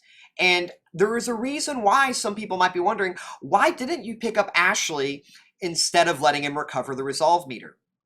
Here is why I left Ashley on the ground. If I pick up Ashley, I'm not defending Maria on the hook. Someone unhooks Maria. If I hook Ashley, he's still a fresh hook. He still has 140 seconds to sit on that hook if I want to get any type of kill from him. I still have 2 other survivors in the trial to contest with to accomplish anything in the background while I'm dealing that or the other. And further, one would presume that because it is the endgame, survivors shouldn't have access to the system, right? I am pulling tooth and nail to walk away with a win. I have no kills. I have one survivor who is ticking for 70 seconds for me to get my first kill. I've got another survivor on death hook, but if I go for that survivor, I'm giving up the person on the hook. That's not going to get me a win. In order for me to win this trial, Maria has to die on hook. I have to eventually be able to hook Ashley. And I catch another survivor out of position going altruistically for the save on either the Ashley or the Maria, right? Literally, if no one came for the save, I probably, believe it or not, y'all, the funniest part is I wouldn't have even been able to kill the Ashley. See, even though Ashley picked himself up with Basekit Unbreakable, even if I was closer, you know what he also has? Is he has Medal of Man. So I was literally just screwed because I didn't hook the Ashley. I would have been screwed even if I did hook the Ashley, since they would have been able to unhook them. And further, none of this would have even, again, been able to have happened if everything just wasn't Basekit for survivors for free. You look at this Medal of Man, he wouldn't have probably had a Medal of Man perk or a Medal of Man build if he needed to take things like Anti-Tunnel or if he needed to take Unbreakable, right? But he gets Unbreakable for free, so now he doesn't have to take it. He gets off the record for free, so he doesn't need off the record, right? That is basically what that is. You look at how the killer is forced to stand away, so he gets unhooked from his teammates for free. There's no contest in the macro, right? All of this pans together to enable survivors to get away with so much while putting in very little. And it is stupid. It's ultimately stupid at the end of the day that I didn't win this match. If you truly believe that I should have gotten this outcome, then again, y'all, I'm just saying, don't be mad when you start seeing Nurse and Blights. Because at the end of the day, a lot of people are going to disagree with that. I've got 7,000 plus matches. I play only Clown. You mean to tell me that I go against these people who probably have a 10th of my hours, if not even a 10th of the experience in the Clown matchup, and they should just be allowed to get away scot-free like this? Like, give me a break, dude. Even the survivors in the post-game admitted that this shit was ridiculous. And, you know, if I, again, played a different killer, probably wouldn't have happened, right? But I feel like all of this does come full circle to, you know, really, I think I've really showcased and talked about everything that needed to be said. Sorry if this video ended up longer than I intended and it came out delayed later than I would have liked. You know, there's a whole lot, obviously, that I had to say, a whole lot that I needed to put together, and that is why we are with what we have here today. I do hope that the developers go back on a lot of these changes. I do hope that they look at the feedback that people are pushing to them, both with respect to the foundation of the game itself and where it's headed, but also toward what killers need if they do want to take this direction in order for things to be manageable from the killer side. Because at the end of the day, you just, again, right, going back to even expectations, the expectations between killer and survivor are different. So that is a problem. A lot of what we talked about, there are a lot of major problems with this patch.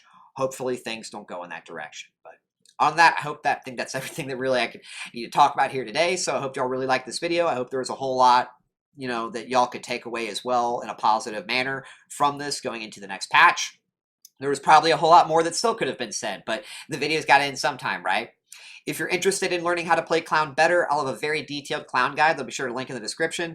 Most of the chases and everything, when it comes to what's taught in the guide, still does translate into live after the number changes, right? Both with the yellows and the pinks, because it's all about the overall speed disparity at the end of the day. I only am saying all of this, right, for the people that are wondering, is the Clown guide still accurate in the sense of how chases play? Yes, it's mostly accurate, so I do recommend the Clown guide if you are looking to improve your Clown skills. If you're interested in watching matches like these live, as well as asking me questions, well, I do sometimes stream live on Twitch during the weekdays whenever I can muster up the willpower to play this game in its current state, so I'll have a link to my stream in the description as well. And lastly, if y'all really like this video as well as the content that I put on my channel, I would really appreciate it if you would like and subscribe. Not just for yourself, so you know when I post new videos, but also because it pushes my video to more people in the YouTube algorithm, which means I'm able to teach the game to more people as well as kind of get more accomplished out of this passion, right? I do all of this to help people. I don't do this and talk just for my own self, right? You know, the benefit that I gain from this is knowing that people do appreciate it. So if you do, that's what you can do. And other than that, hope y'all really enjoyed this video, and I'll see y'all next time. Later, gang.